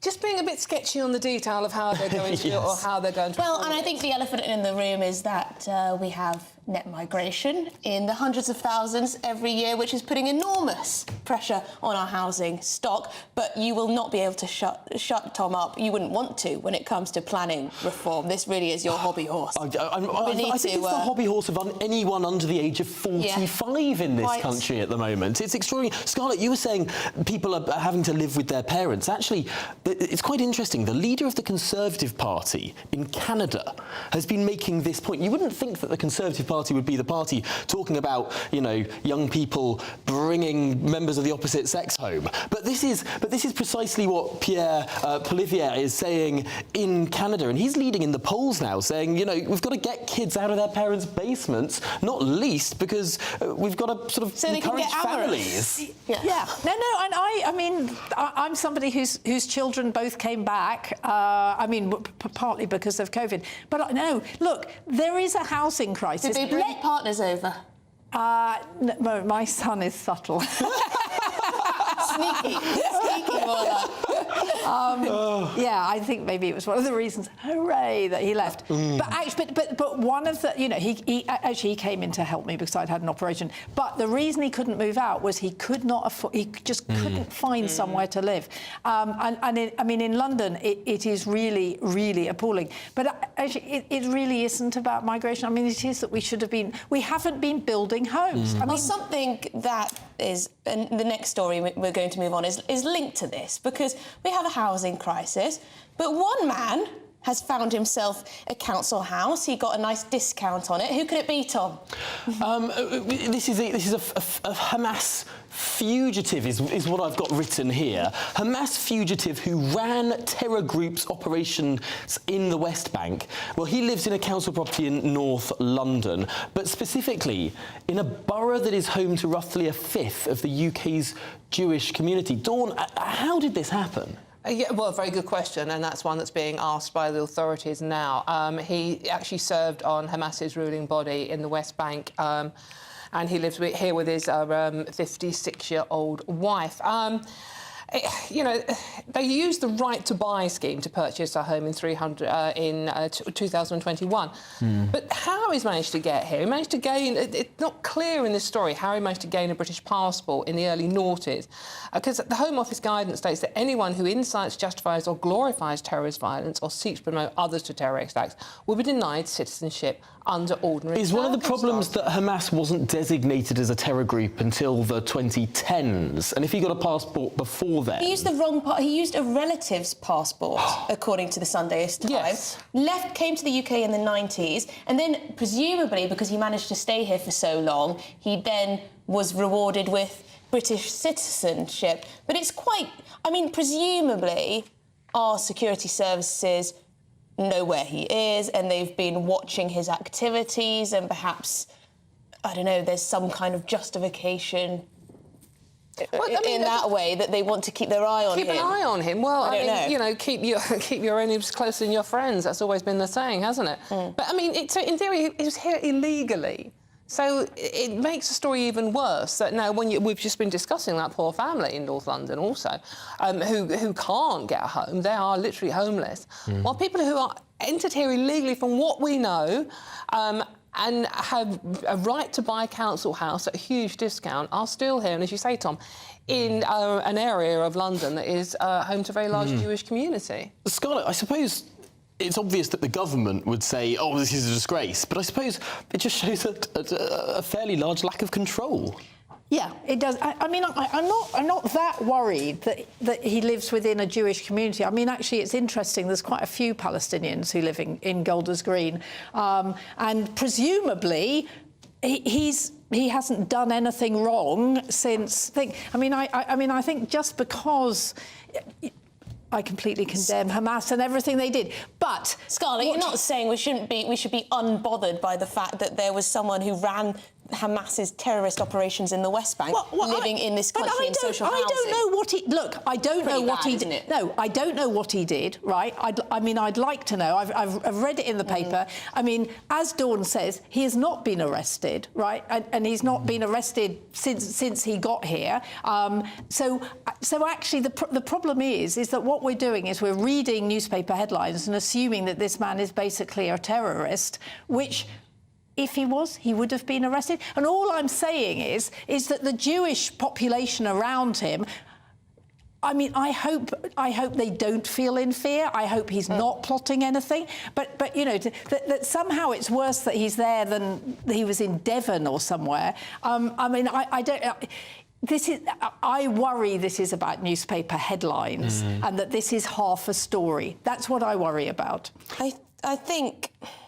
I mean, there's lots of detail on his previous activities in this Sunday Times report, and he certainly doesn't seem to celebrate the existence of Jewish people. Is that judging currently? by some of these things. 2009, he signed a notorious... Scarlett's right that there are former terrorists who have reformed. I mean, for example, Majid Nawaz was a member of a terror group, which he then renounced and is now a adjusted member of society. I mean, there are examples of people who are former terrorists. I mean, obviously, we don't have the detail. Do we have any detail in terms of recent activity? The last activity that we have a record of is 2017, when he served on Hamas's Politburo. As recently as 2019, he took part in an official Hamas delegation to Moscow, where he met Vladimir Putin's deputy foreign minister and served on Hamas's Politburo. Yes. Yeah, this does sound more recent. I mean, I think it's ridiculous. Gosh, well, there's much more to come. In the next few moments, we'll, of course, be back to Israel to see what developments have been on the ground there, live in Tel Aviv.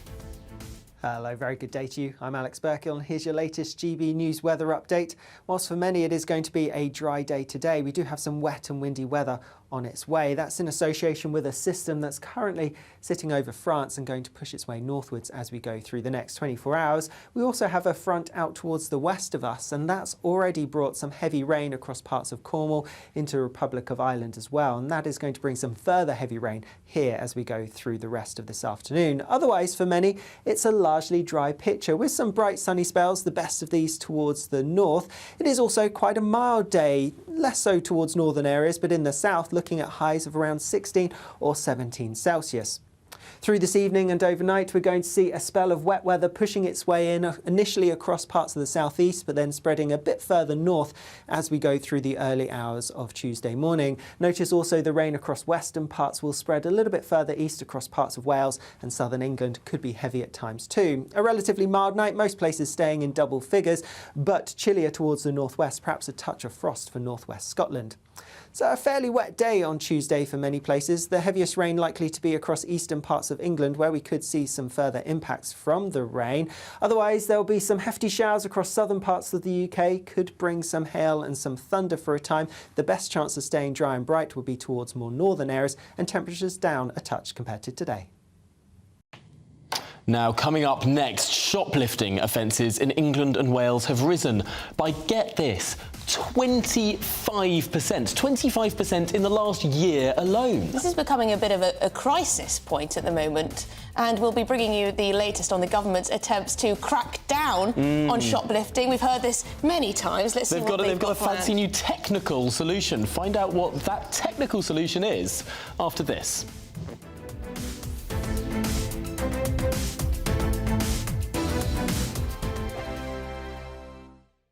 In a world of dull and predictable radio and TV shows. Oh, hi. On Mark Dolan tonight, we've got big guests. We drill into the big stories of the day. The show adds up to a brilliant listening and viewing experience. Mark Dolan Tonight is the most entertaining current affairs show ever, and that's a fact. Join me, Mark Dolan, Fridays and Saturdays from 9, Sundays from 10. Only on GB News, the People's Channel, Britain's news channel. There's only 3 people you can trust in life. Your doctor, your lawyer, and your nana. I'm not sure. So join me, Nana Aquare, at 3 p.m. every Saturday and Sunday, where we discuss the biggest topics of the weekend. Be ready for battle. Could you be quiet? What is this? It's my new teeth. It's your new teeth. I don't bite. Well, not without a good reason. Always honest, always fun. Every weekend at 3 p.m. on GB News, the People's Channel, Britain's news channel. So Jubes and Kerr, we tackle the issues of the day with real, robust debate, both sides of the fence, battling it out with me in the middle with my forthright opinions and views. And often really interesting things happen because you start with a position and then by the end of the debate you find actually, well, I might not have thought about that one. What we need in this country is 2 new political parties. You should maybe think about doing a 2024 calendar. I'm Michelle Dewberry and I'm keeping you company right through until 7 o'clock this evening. GB News, the People's Channel, Britain's watching.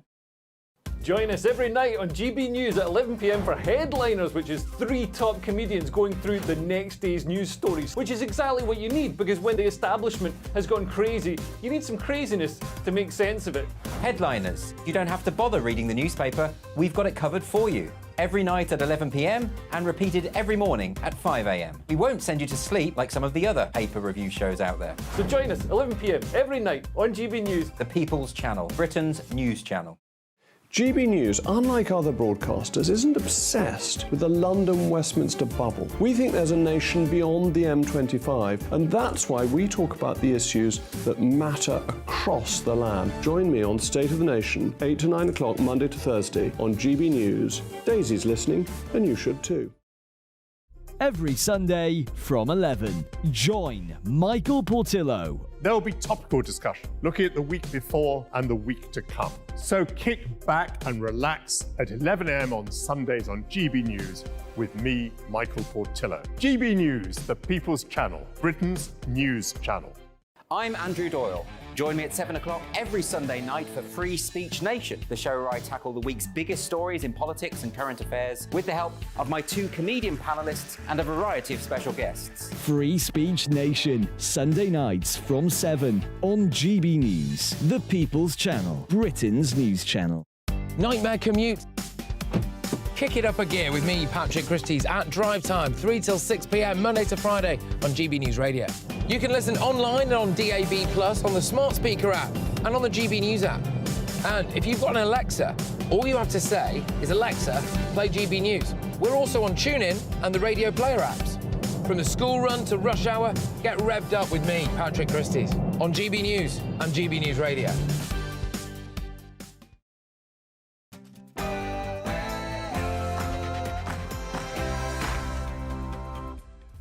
A very good morning. It is 11 a.m. on Monday, the 23rd of October. This is Britain's Newsroom here on GB News with me, Tom Harwood, and Emily Carver. It is. So, jihad on the streets of London. The Home Secretary will challenge the Met boss today after his officers took no action when supporters of an extremist Islamist group chanted jihad during a protest in London just on Saturday. And the Israeli Defense Forces say that in the past 24 hours they've struck more than 320 targets throughout the Gaza Strip. This while Palestinian authorities say that homes were hit without warning. This comes as aid is reaching Gaza with a second convoy that arrived yesterday. We'll get the very latest with our security editor Mark White on the ground in Tel Aviv. It's hoped that more Israeli convoys will be allowed through Gaza with that vital aid into Gaza itself, and the airstrikes in Gaza are continuing this hour. And shoplifting crackdown, a new zero-tolerance plan will be agreed between ministers, police and retailers today to tackle the problem, but will it work? The aftermath. Residents in the most severely flooded parts of Angus are returning to their homes to find mind-blowing levels of damage in the wake of Storm Babet.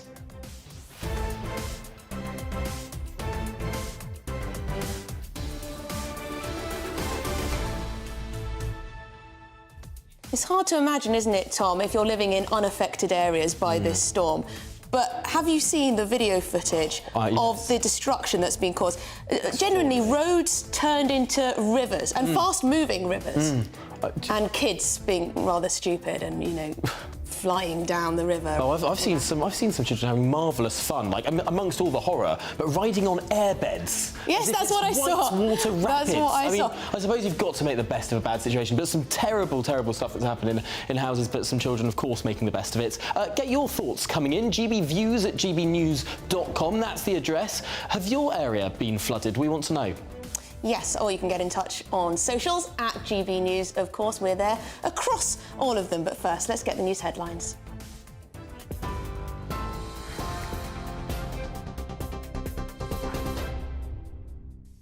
Good morning. 2 minutes past 11, I'm Ray Addison in the GB Newsroom. Our top story. Israel is accusing Hamas of exploiting civilians in Gaza. The Israel Defense Forces released aerial footage of several blasts at various compounds overnight and confirmed that they've hit 320 targets in the last 24 hours. They say rocket launchers have been placed next to civilian sites, including schools, a mosque and a United Nations building. Meanwhile, in Lebanon, Israeli aircraft hit at least 2 Hezbollah cells as they were planning to launch anti-tank missiles and rockets. Well, there are unconfirmed reports in the last 30 minutes that a third convoy of aid has now left for Gaza. It comes after a second convoy carrying humanitarian aid entered Gaza last night. 14 trucks went through the Rafah crossing. Despite that latest delivery, the United Nations says the current volume of aid is just 4% of the usual daily average. Since Hamas's attack on October 7, food, water, medicine and fuel have all been in short supply. Health authorities in Gaza say the death toll there now stands at least 4,600. Well, British charities are urging the government to ensure safe passage for refugees fleeing from Israel and Palestine. Organisations, including the Refugee Council, say Rishi Sunak should provide emergency measures, including medical evacuations and a refugee protection visa. The groups also want the government to prioritise cases of Israelis and Palestinians already in the United Kingdom asylum system. Transport Secretary Mark Harper told GB News the government is trying to help those in need.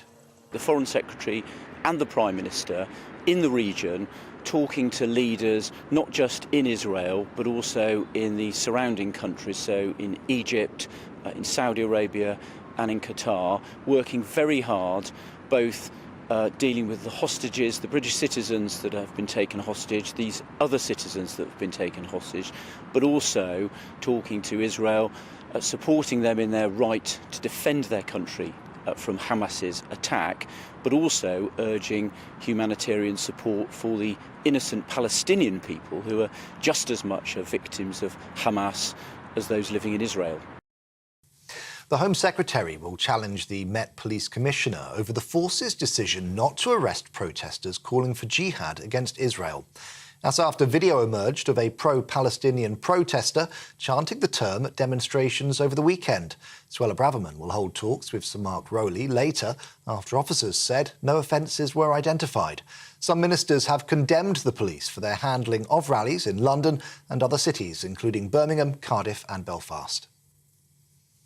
Scotland's First Minister has told a resident of Brechin it will be a long road to recovery from severe flooding that hit the town.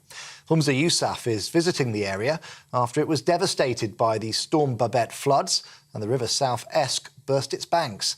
2 people have died in Scotland, including Wendy Taylor, who was swept away in Glen Esk. A man has been arrested in connection with a fire that ripped through Luton Airport's Terminal 2 car park earlier on this month. Bedfordshire Police saying that a man in his 30s had been detained on suspicion of criminal damage several days after the blaze broke out on October 10. He's since been released on bail, pending further inquiries.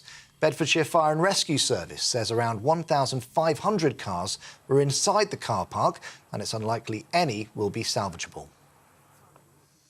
Appeal Court judges will hear from the parents of a critically ill baby today after they lost a High Court fight to maintain her life support treatment.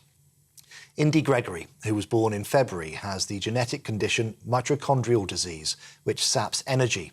Specialists at Queen's Medical Centre in Nottingham say she is dying, and a lawyer for the hospital's governing trust said that treatment is painful and futile. However, Indy's parents say their daughter has proved everyone wrong and needs more time. And finally, a man who bought a pool table after winning £2.4 million on the lottery is now queuing up to represent England at the European Pool Championships. Neil Jones and his partner Julie Kirkham won the money just before Christmas 2010. After getting the table, Mr Jones took advantage of his free time to sharpen his skills and rise through the ranks. He said representing his country in Malta will be his proudest ever moment. This is GB News across the UK on TV, in your car, on digital radio and on your smart speaker by saying, play GB News. Now let's get back to Tom and Emily.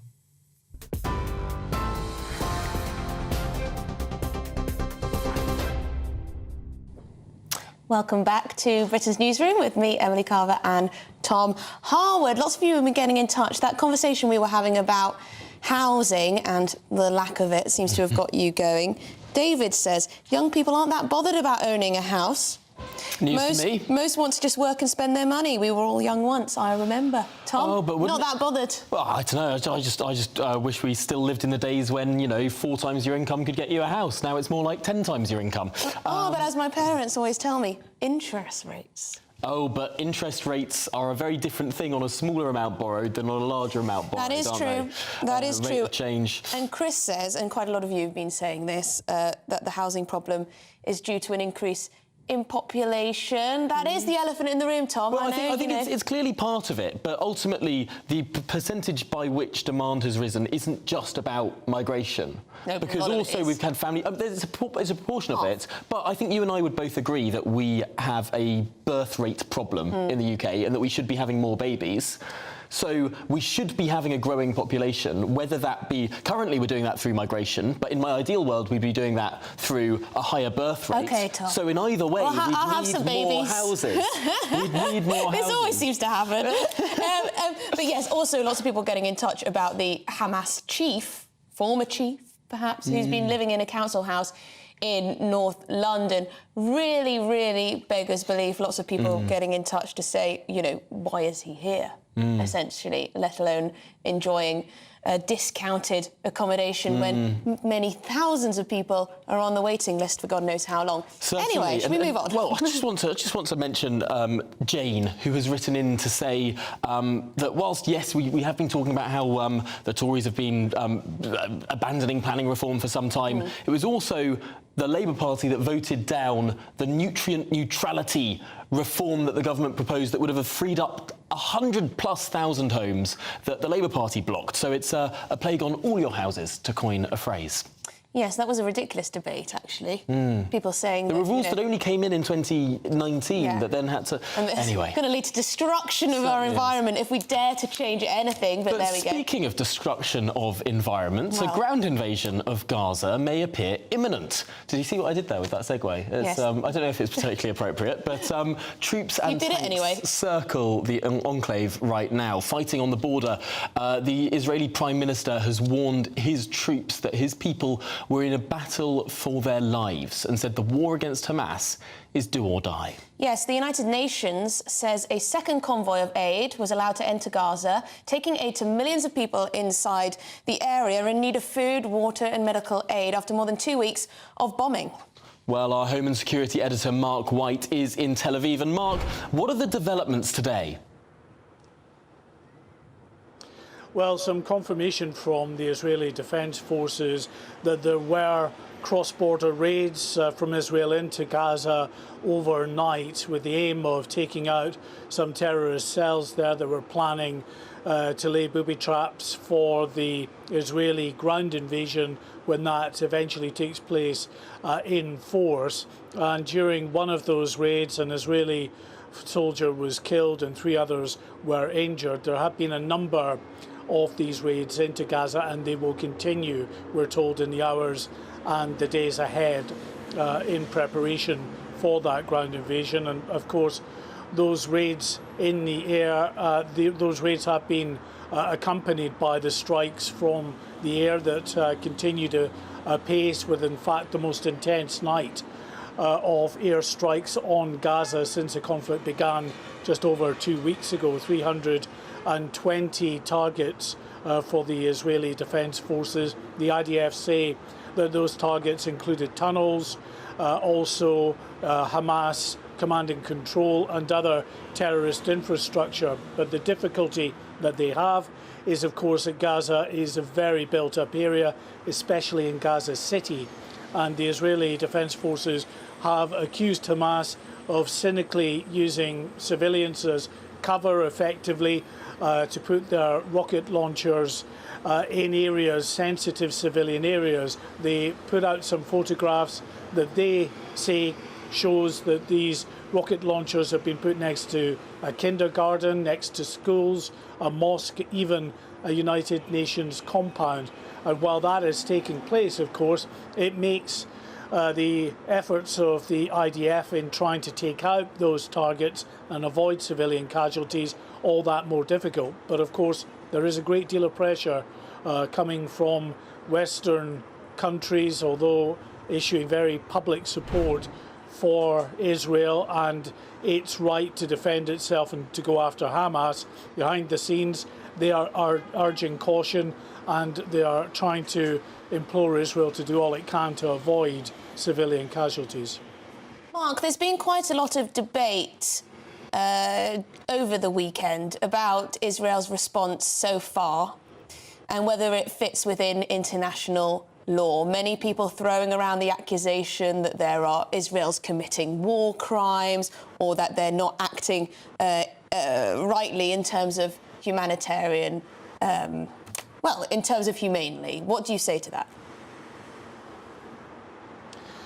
Well, these things have been argued about and debated for many years, with Israel often accused in its strikes into Gaza, the West Bank or elsewhere of flouting international law. The Israeli government, Israeli Defence Forces would absolutely deny that. They say they take the greatest of care to try to ensure that civilians are not caught up in those strikes. Indeed, Israel, I think, is the only defence force in the world that I know of that actually sends either leaflets down warning people to get out of an area or sends these percussion devices down onto the rooftops of buildings. They set off an explosion but don't damage the building. It is a warning to get out of that building as a strike is imminent. So they do try to do that according to the IDF and according to the Israeli government, but it is extremely difficult, they say,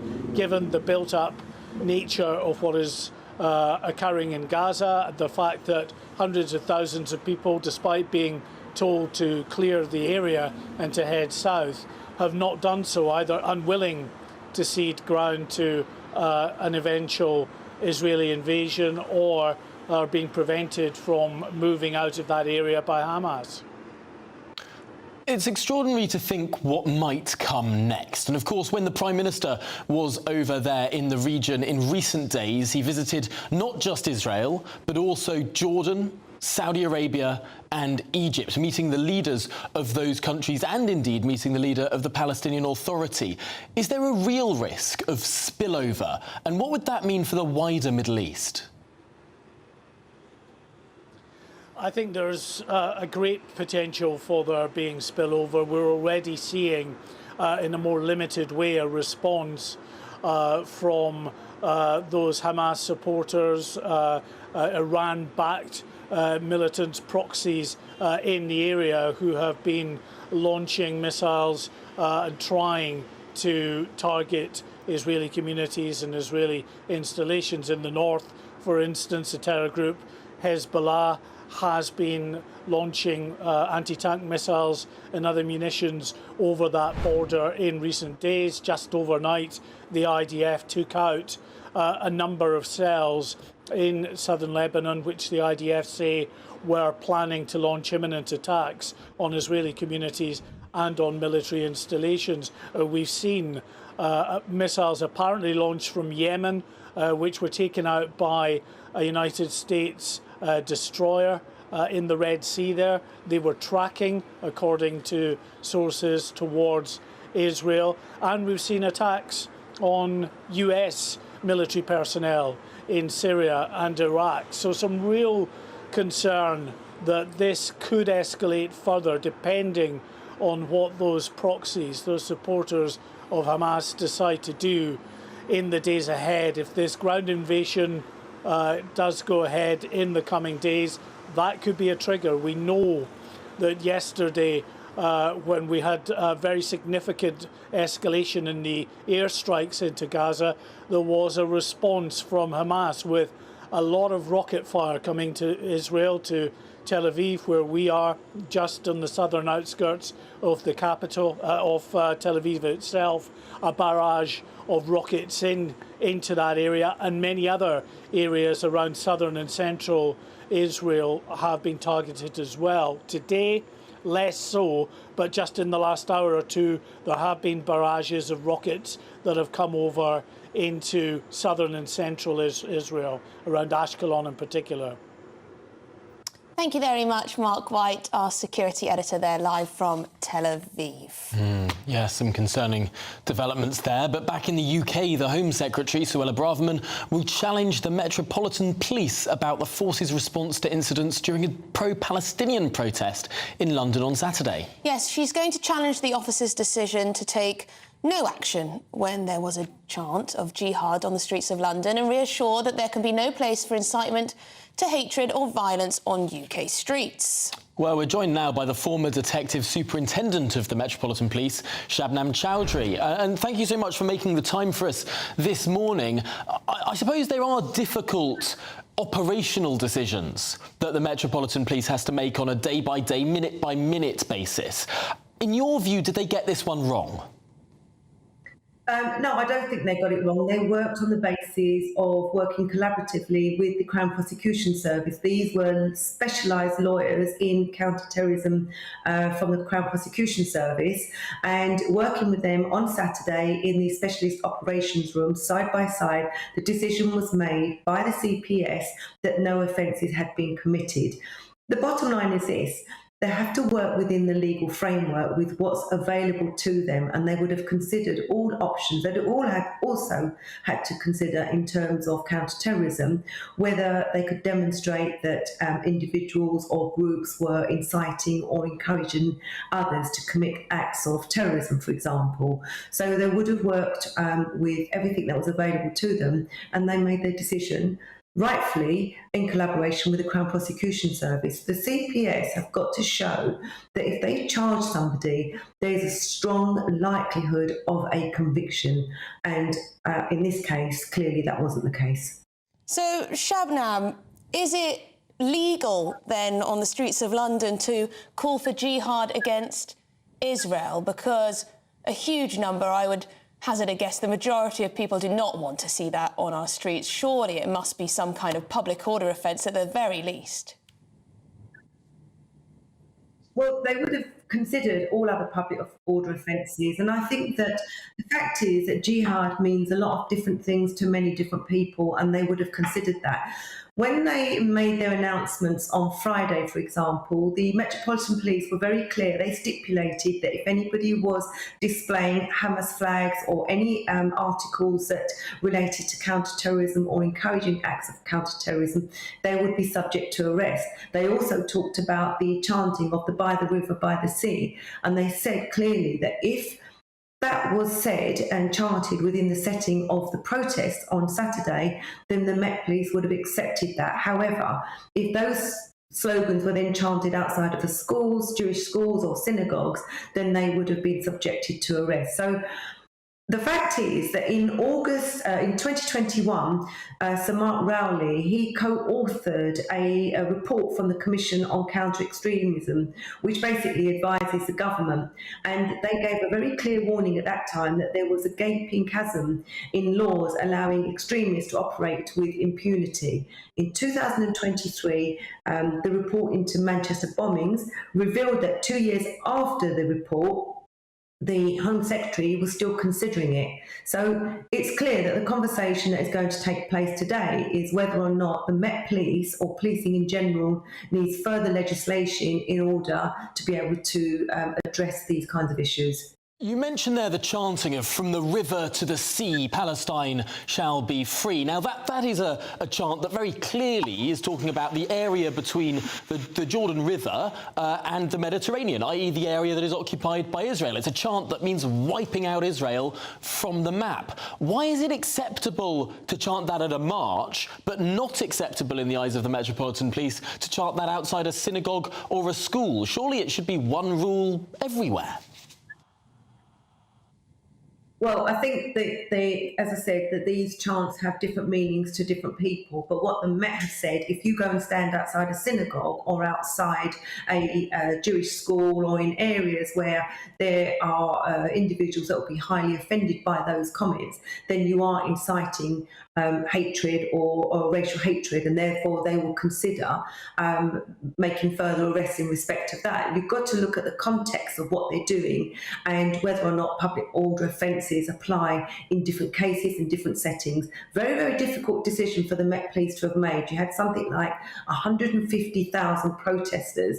The Met Police were working in specialist operations rooms, as I explained, with commanders, with specialist lawyers, with officers that are trained. They would have had spotters out and about within those areas. They would have had super recognisers in terms of whether there were anybody there that would be subject to some form of arrest. And so they had to consider all the tactics that they deployed in order. Shabnam, I'm sorry to interrupt you because we're running out of time, but I just want to get in one more question. We saw that there was a protest going on at the same time as the main protest, and this was organised by an Islamist group, Hizb ut-Tahrir. I believe that is how you pronounce it. It's quite a complicated name. But so that was deemed legal for people to be chanting jihad on the streets of London with that flag present. But this is where people have a problem, because they seem to see some kind of double standard with the way that the police, because we've seen a woman silently praying near an abortion clinic be arrested. We've seen misgendering sometimes lead to police intervention. We've seen, calling someone a lesbian even led to some kind of arrest or altercation with the police. I think people are concerned that maybe the police are a little bit too nervous with policing these types of events. I don't think that's the case, because I heard somebody say that earlier on today about being nervous about making arrests. I think the police would have made arrests as and when it was necessary. They worked within the legal framework and with regards to the evidence that was available to them that would allow them to arrest and then subsequently charge those individuals to bring them before a court and bring them to justice. And I think that's the basis that they work on. Well, former Detective Superintendent at the Metropolitan Police, Shabnam Chowdhury, we thank you very much for your time and perspective this morning. I still think they got it wrong. Anyway, still to come. Shoplifting has risen by a quarter in just the past year. Is it time the government took a zero-tolerance stance? Well, they might just do that. You're with Britain's Newsroom here on GB News.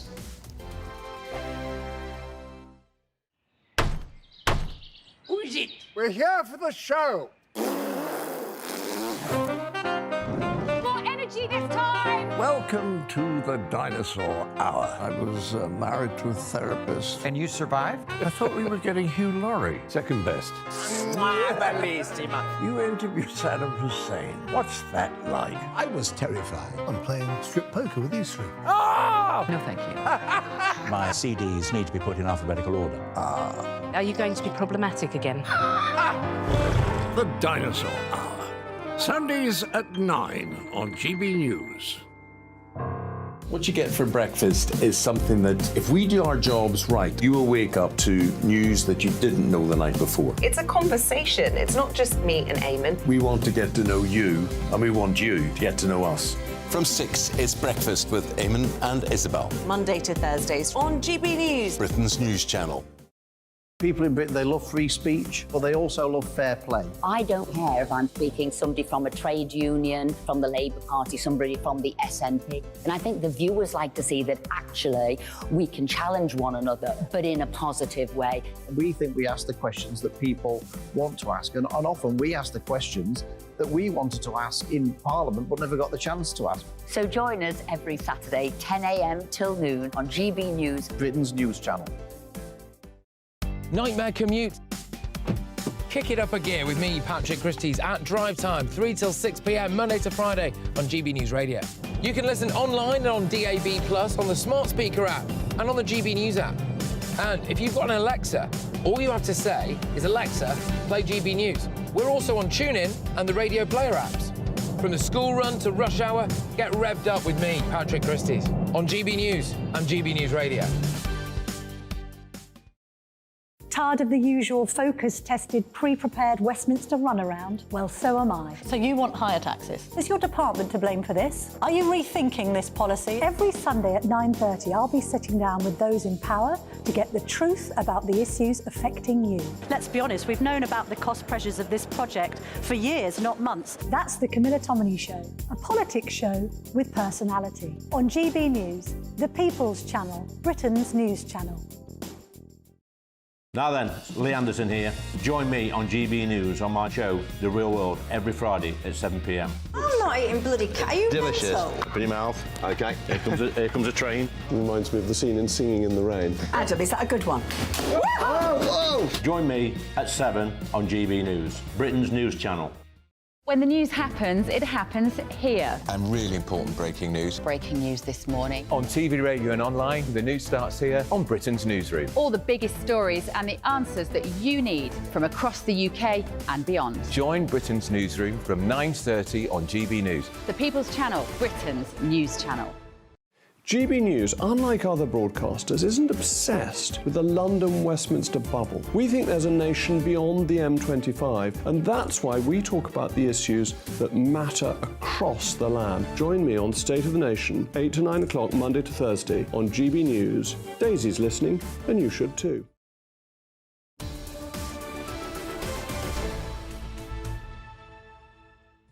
It's 11:28 and you're with Britain's Newsroom here on GB News with Emily Carver and me, Tom Harwood.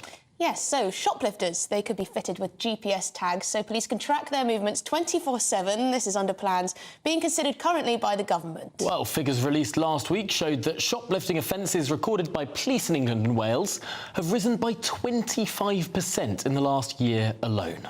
Yes, so we're joined by GB News political editor Christopher Hope from our Westminster studio.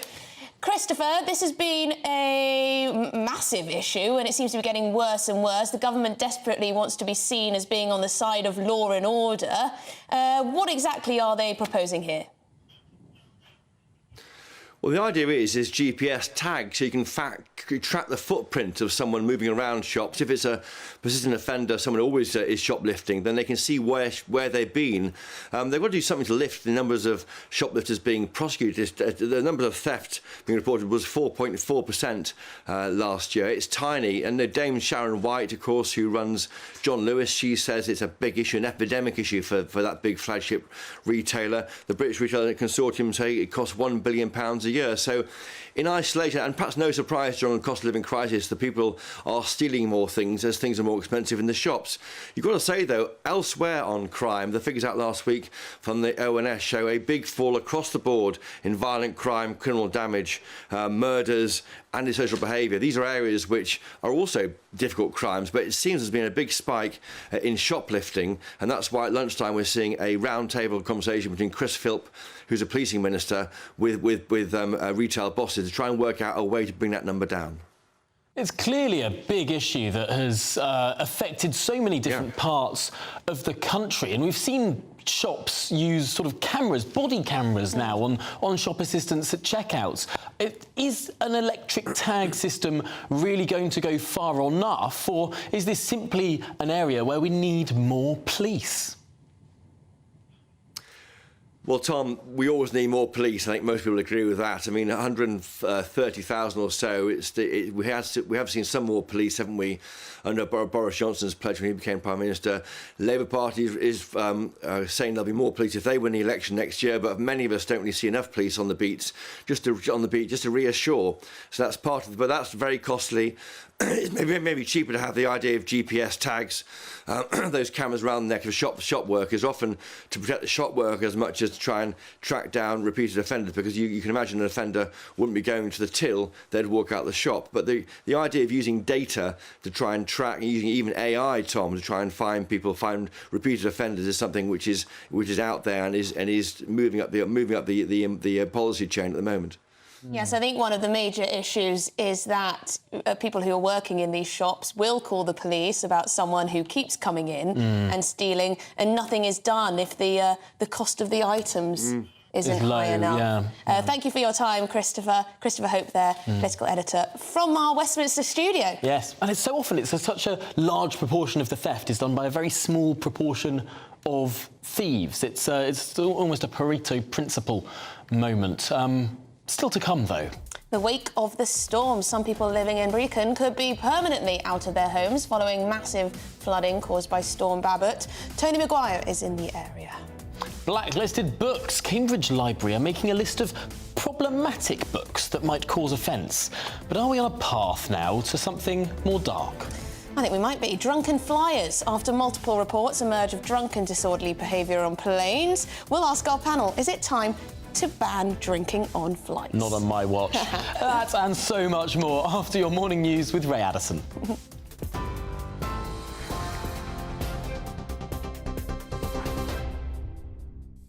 Thanks both. Good morning. It's 11:32. Our top stories. Israel is accusing Hamas of exploiting civilians in Gaza. The Israel Defense Forces released aerial footage of several blasts at various compounds overnight. They say rocket launchers have been placed next to civilian sites, including schools, a mosque and a UN building. Meanwhile, in Lebanon, Israeli aircraft hit at least 2 Hezbollah cells as they were planning to launch anti-tank missiles and rockets. Well, there are unconfirmed reports in the last hour that a third convoy of aid has now left for Gaza. It comes after a second convoy of 14 trucks carrying humanitarian supplies went through the Rafah crossing last night. Despite that latest delivery, the UN says the current volume of aid is just 4% of the usual daily average. So Keir Starmer says the government may have to toughen laws on hate crime. The Labour leader was speaking after the Met Police decision not to arrest protesters calling for jihad against Israel at demonstrations over the weekend. Earlier, the Home Secretary said she would challenge that decision at a meeting with the Met Police Commissioner, Sir Mark Rowley. So Keir says preventing hate is everyone's responsibility. Obviously, the police are independent operationally, so these are decisions for them. But I think there have already been identified some gaps in the law in a previous review under this government. And I think the government needs to look at whether there are gaps in the law that need to be addressed as well. But the primary obligation is on all of us to drive down, to clamp down on hate crime, because that has a huge impact all of the time, but particularly at the moment. And Scotland's First Minister has told a resident of Brecon it will be a long road to recovery from severe flooding that hit the town. Humza Yousaf is visiting the area after it was devastated by the storm Babet floods and the River South Esk burst its banks. 2 people have died in Scotland, including Wendy Taylor, who was swept away in Glen Esk. You can get more on all of those stories on our website, gbnews.com.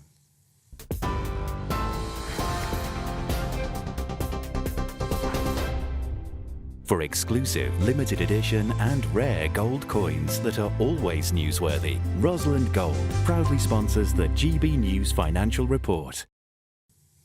Shall we take a look at the markets? The pound will buy you $1.2146 and €1.1463 euros. Price of gold, £1,628.56 per ounce, and the FTSE 100's at 7,354 points. Rosalind Gold proudly sponsors the GB News Financial Report. Still to come, the government will stop using 100 migrant hotels, but only in key election battleground seats in a bid to improve the Tory election hopes. So presumably there'll be more hotels elsewhere in the country. Not ideal. Just hope to not live in a safe seat, really, right? Well, is this a strategic plan or just a bit too sneaky? Yes, this is Britain's Newsroom on GB News. Stay with us. In a world of dull and predictable radio and TV shows. Oh, hi. On Mark Dolan tonight, we've got big guests. We drill into the big stories of the day. The show adds up to a brilliant listening and viewing experience. Mark Dolan Tonight is the most entertaining current affairs show ever, and that's a fact. Join me, Mark Dolan, Fridays and Saturdays from 9, Sundays from 10. Only on GB News, the People's Channel, Britain's news channel. There's only 3 people you can trust in life. Your doctor, your lawyer, and your nana. I'm not sure. So join me, Nana Aquare, at 3 p.m. every Saturday and Sunday, where we discuss the biggest topics of the weekend. Be ready for battle. Could you be quiet? What is this? It's my new teeth. It's your new teeth. I don't bite. Well, not without a good reason. Always honest, always fun. Every weekend at 3 p.m. on GB News, the People's Channel, Britain's news channel. So Jubes & Co, we tackle the issues of the day with real, robust debate, both sides of the fence, battling it out with me in the middle with my forthright opinions and views. And often really interesting things happen because you start with a position and then by the end of the debate you find actually, well, I might not have thought about that one. What we need in this country is 2 new political parties. You should maybe think about doing a 2024 calendar. I'm Michelle Dewberry and I'm keeping you company right through until 7 o'clock this evening. GB News, the People's Channel, Britain's watching. Join us every night on GB News at 11 p.m. for Headliners, which is 3 top comedians going through the next day's news stories, which is exactly what you need, because when the establishment has gone crazy, you need some craziness to make sense of it.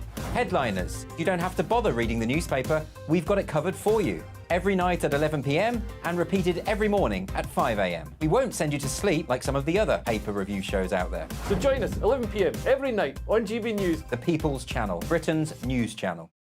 GB News, unlike other broadcasters, isn't obsessed with the London-Westminster bubble. We think there's a nation beyond the M25, and that's why we talk about the issues that matter across the land. Join me on State of the Nation, 8 to 9 o'clock, Monday to Thursday, on GB News. Daisy's listening, and you should too. Every Sunday from 11, join Michael Portillo. There'll be topical discussion, looking at the week before and the week to come. So kick back and relax at 11 a.m. on Sundays on GB News with me, Michael Portillo. GB News, the People's Channel, Britain's news channel. I'm Andrew Doyle. Join me at 7 o'clock every Sunday night for Free Speech Nation, the show where I tackle the week's biggest stories in politics and current affairs with the help of my 2 comedian panellists and a variety of special guests. Free Speech Nation, Sunday nights from 7 on GB News, the People's Channel, Britain's news channel. Nightmare commute? Kick it up a gear with me, Patrick Christie's, at Drive Time, 3 till 6 p.m, Monday to Friday on GB News Radio. You can listen online and on DAB+, on the smart speaker app, and on the GB News app. And if you've got an Alexa, all you have to say is, Alexa, play GB News. We're also on TuneIn and the Radio Player apps. From the school run to rush hour, get revved up with me, Patrick Christie's, on GB News and GB News Radio.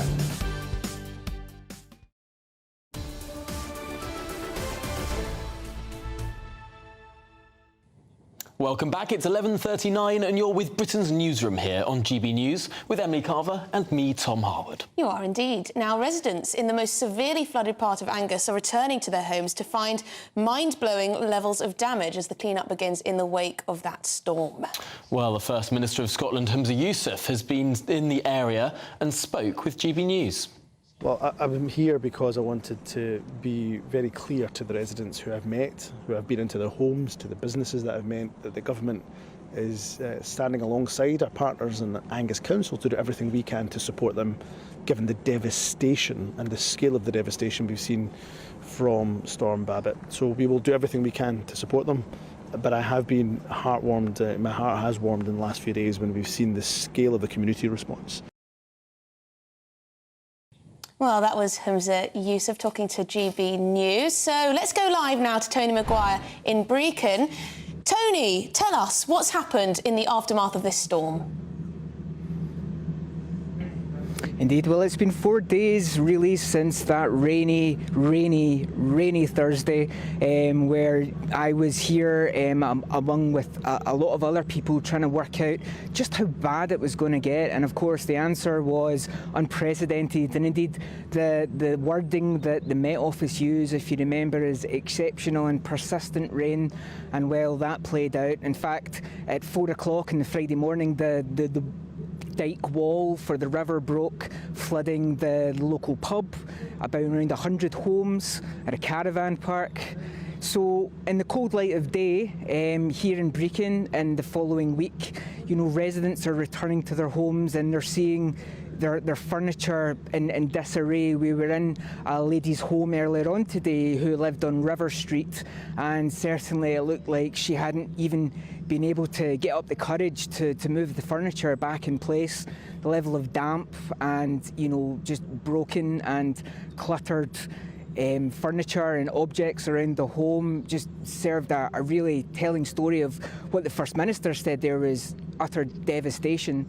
Now behind me, just over my right shoulder, you can see a food truck, and indeed that is for the 150 plus residents who are still going without power several days later. Now, Scottish and Southern Electricity Network, they've been able to connect somewhere in the region of about 34,000 homes following the rain and the weather at the tail end of last week. However, some are still without power, and I just spoke to a couple of gentlemen there, and you know, they're saying it's actually warmer out here in the sunshine than it is inside their homes.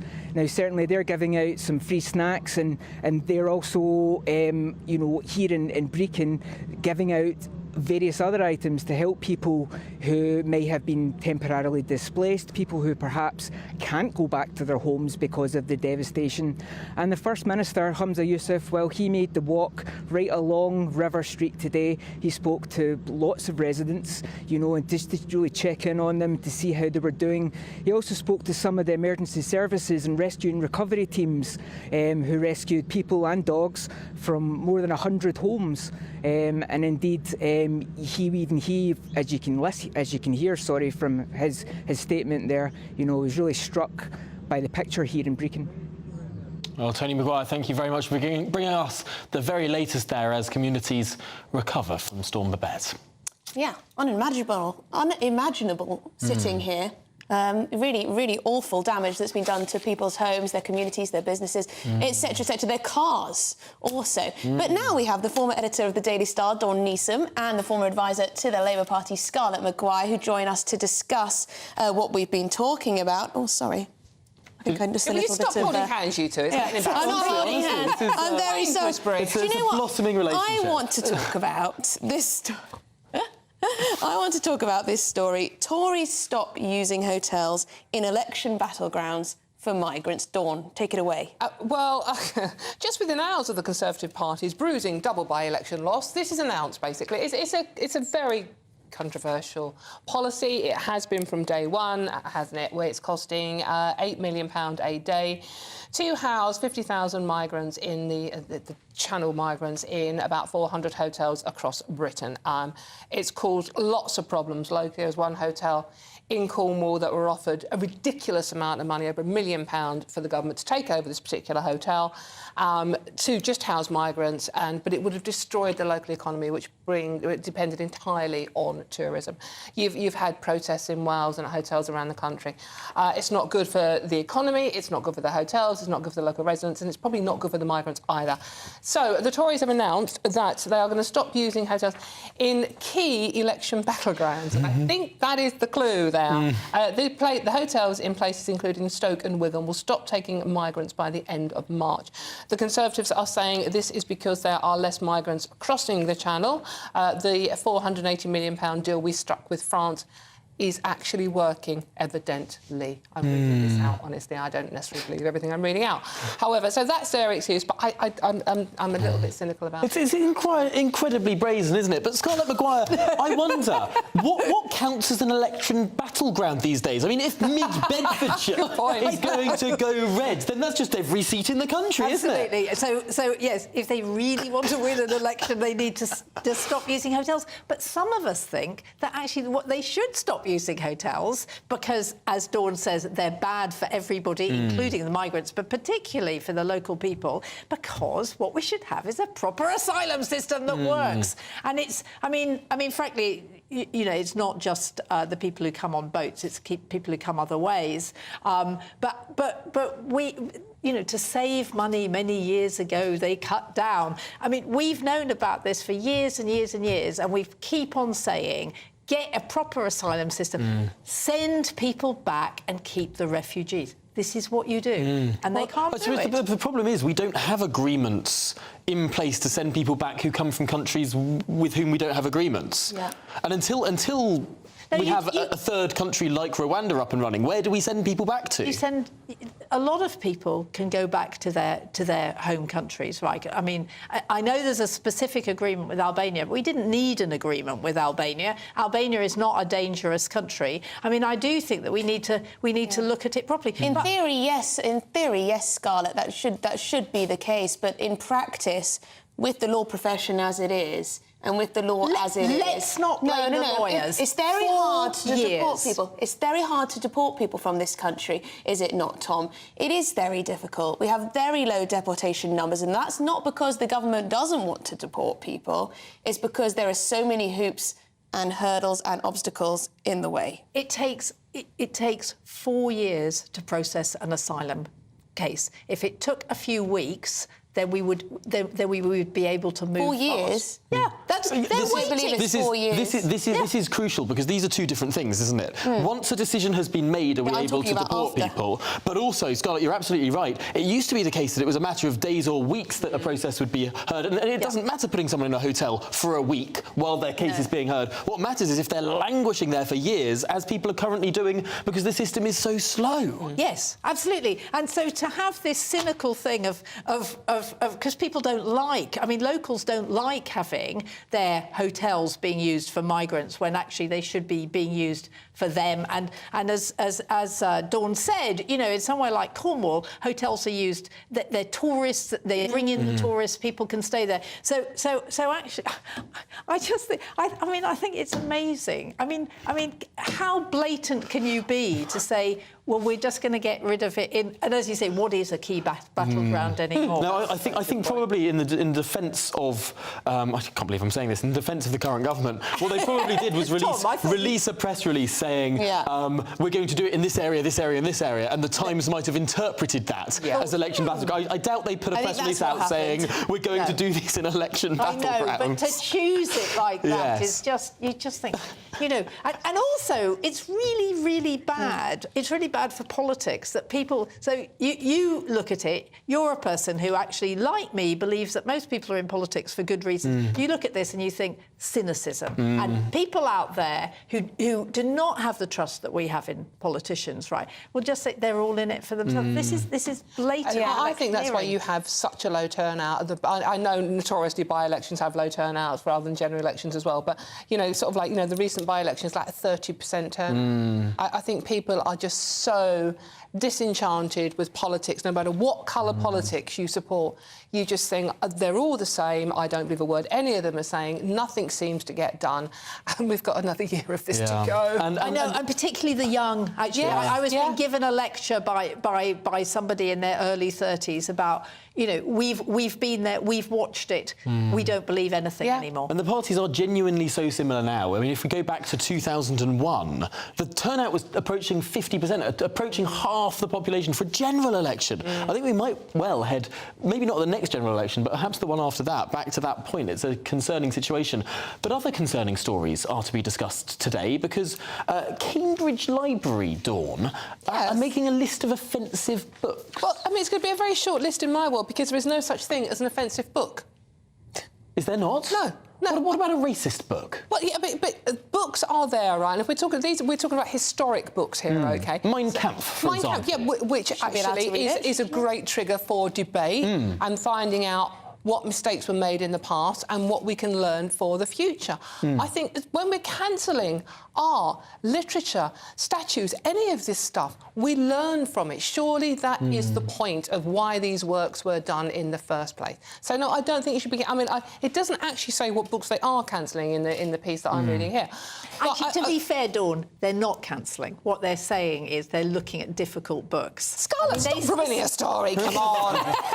So, Scarlett, this is putting books in a section saying these are offensive. You can read them, but know that they're offensive. But I mean, it's quite interesting. So I was named after Gone with the Wind, which is all about Scarlett O'Hara. And when I was a teenager, I was talking with a slightly older young black woman, and I said, "Oh, you know, Gone with the Wind is my favourite film." Blah, blah. And she said, if you're black and you read it, it is so racist, and it's quite. So I mean, all this, and it is. I mean, it won't be on anybody's list because it is just sort of trivial literature. But actually, it is deeply racist if you read it from that way. And you know, and Mein Kampf. I mean, I have not read it. Do you think we need, you know, stickers or guidance for university students? Who is making the decisions? To this? Trigger warnings, because I don't know. You know what is offensive to someone isn't offensive to another.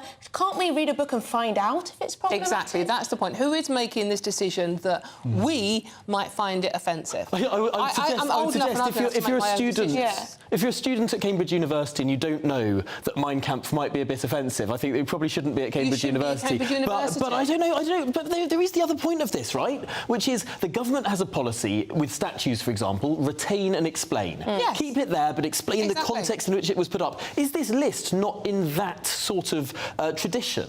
Yes. I think they're trying to put it in that sort of tradition of saying, you know, some people might find this offensive, but... You can read the book and there's your explanation, surely. Yeah. I suppose it depends how it's done. Reading, actually. As long as it's not put in a Harry Potter-style restricted section of the library. If it's just... I don't know about you, but if I were a student and I saw a restricted area, I'd dash over there to take out those books. But actually, I do think we have to remember that we talk about this in Cambridge University and woke and everything. I mean, the people who really ban books are the Americans. I mean, they ban masses of books. In schools, and something like Harry Potter is considered very dangerous because it's about magic and it's not Christian. I mean, I think that we have that it is a worldwide problem of censorship. It's not anything new. I suppose this is a lot less worrying than changing the words of books, which we've seen the phenomenon of growing in recent years as well. Yeah, no, it is. I mean, they were written, if we're talking about the older things, you know, of their time. I mean, this weekend, random thing we were doing, we were looking at some old album covers. Vinyl album covers. Scarlett knows what I mean, vinyl, remember vinyl? And we were looking at some of those that you used to be able to buy in Woolworths, remember Woolworths? And sort of from the 70s. And some of those album covers They're problematic now. Oh, my lordy! They were very problematic, yeah. I mean, semi-naked women selling albums in Woolies. So, I mean... It made us laugh. Delightful. Well, on the note of semi-naked women, there are none here. What a note to end the programme on is what I was going to say. I don't know. I've clearly stuck my foot in it. Let's move on, perhaps, and see what's coming up next on the live desk with Mark Longhurst. Mark, I hope it's a lot more appropriate on your programme. I'm afraid, yeah, we've got the serious stuff coming up. We'll be asking the question: has the ground offensive actually begun in Gaza? Because the Israeli military revealed they've launched raids into the territory where they believe now 220 hostages are being held. held. Also, in southern Gaza, people moving ahead back north for more airstrikes. The latest near the Rafah crossing. We'll have the latest live with our security editor, Mark White, in Tel Aviv. More coming up at noon. Well, we look forward to it, Mark. And we've come to the end of this programme, but I just want to make one little quick and important note before we end this programme, which is it's my mother's birthday this morning. So, Mum, have a very, very happy birthday, and I will see you on Thursday very soon for your birthday treat. I'm sure she's very proud of you, Tom. Oh, I try. Well, see you tomorrow at 9:30. Hello, very good day to you. I'm Alex Burkill, and here's your latest GB News weather update. Whilst for many it is going to be a dry day today, we do have some wet and windy weather on its way. That's in association with a system that's currently sitting over France and going to push its way northwards as we go through the next 24 hours. We also have a front out towards the west of us, and that's already brought some heavy rain across parts of Cornwall into Republic of Ireland as well, and that is going to bring some further heavy rain here as we go through the rest of this afternoon. Otherwise, for many, it's a largely dry picture with some bright sunny spells, the best of these towards the north. It is also quite a mild day, less so towards northern areas, but in the south, looking at highs of around 16 or 17 Celsius. Through this evening and overnight, we're going to see a spell of wet weather pushing its way in initially across parts of the southeast, but then spreading a bit further north as we go through the early hours of Tuesday morning. Notice also the rain across western parts will spread a little bit further east across parts of Wales, and southern England could be heavy at times too. A relatively mild night, most places staying in double figures, but chillier towards the northwest, perhaps a touch of frost for northwest Scotland. So a fairly wet day on Tuesday for many places. The heaviest rain likely to be across eastern parts of England, where we could see some further impacts from the rain. Otherwise, there'll be some hefty showers across southern parts of the UK, could bring some hail and some thunder for a time. The best chance of staying dry and bright will be towards more northern areas, and temperatures down a touch compared to today.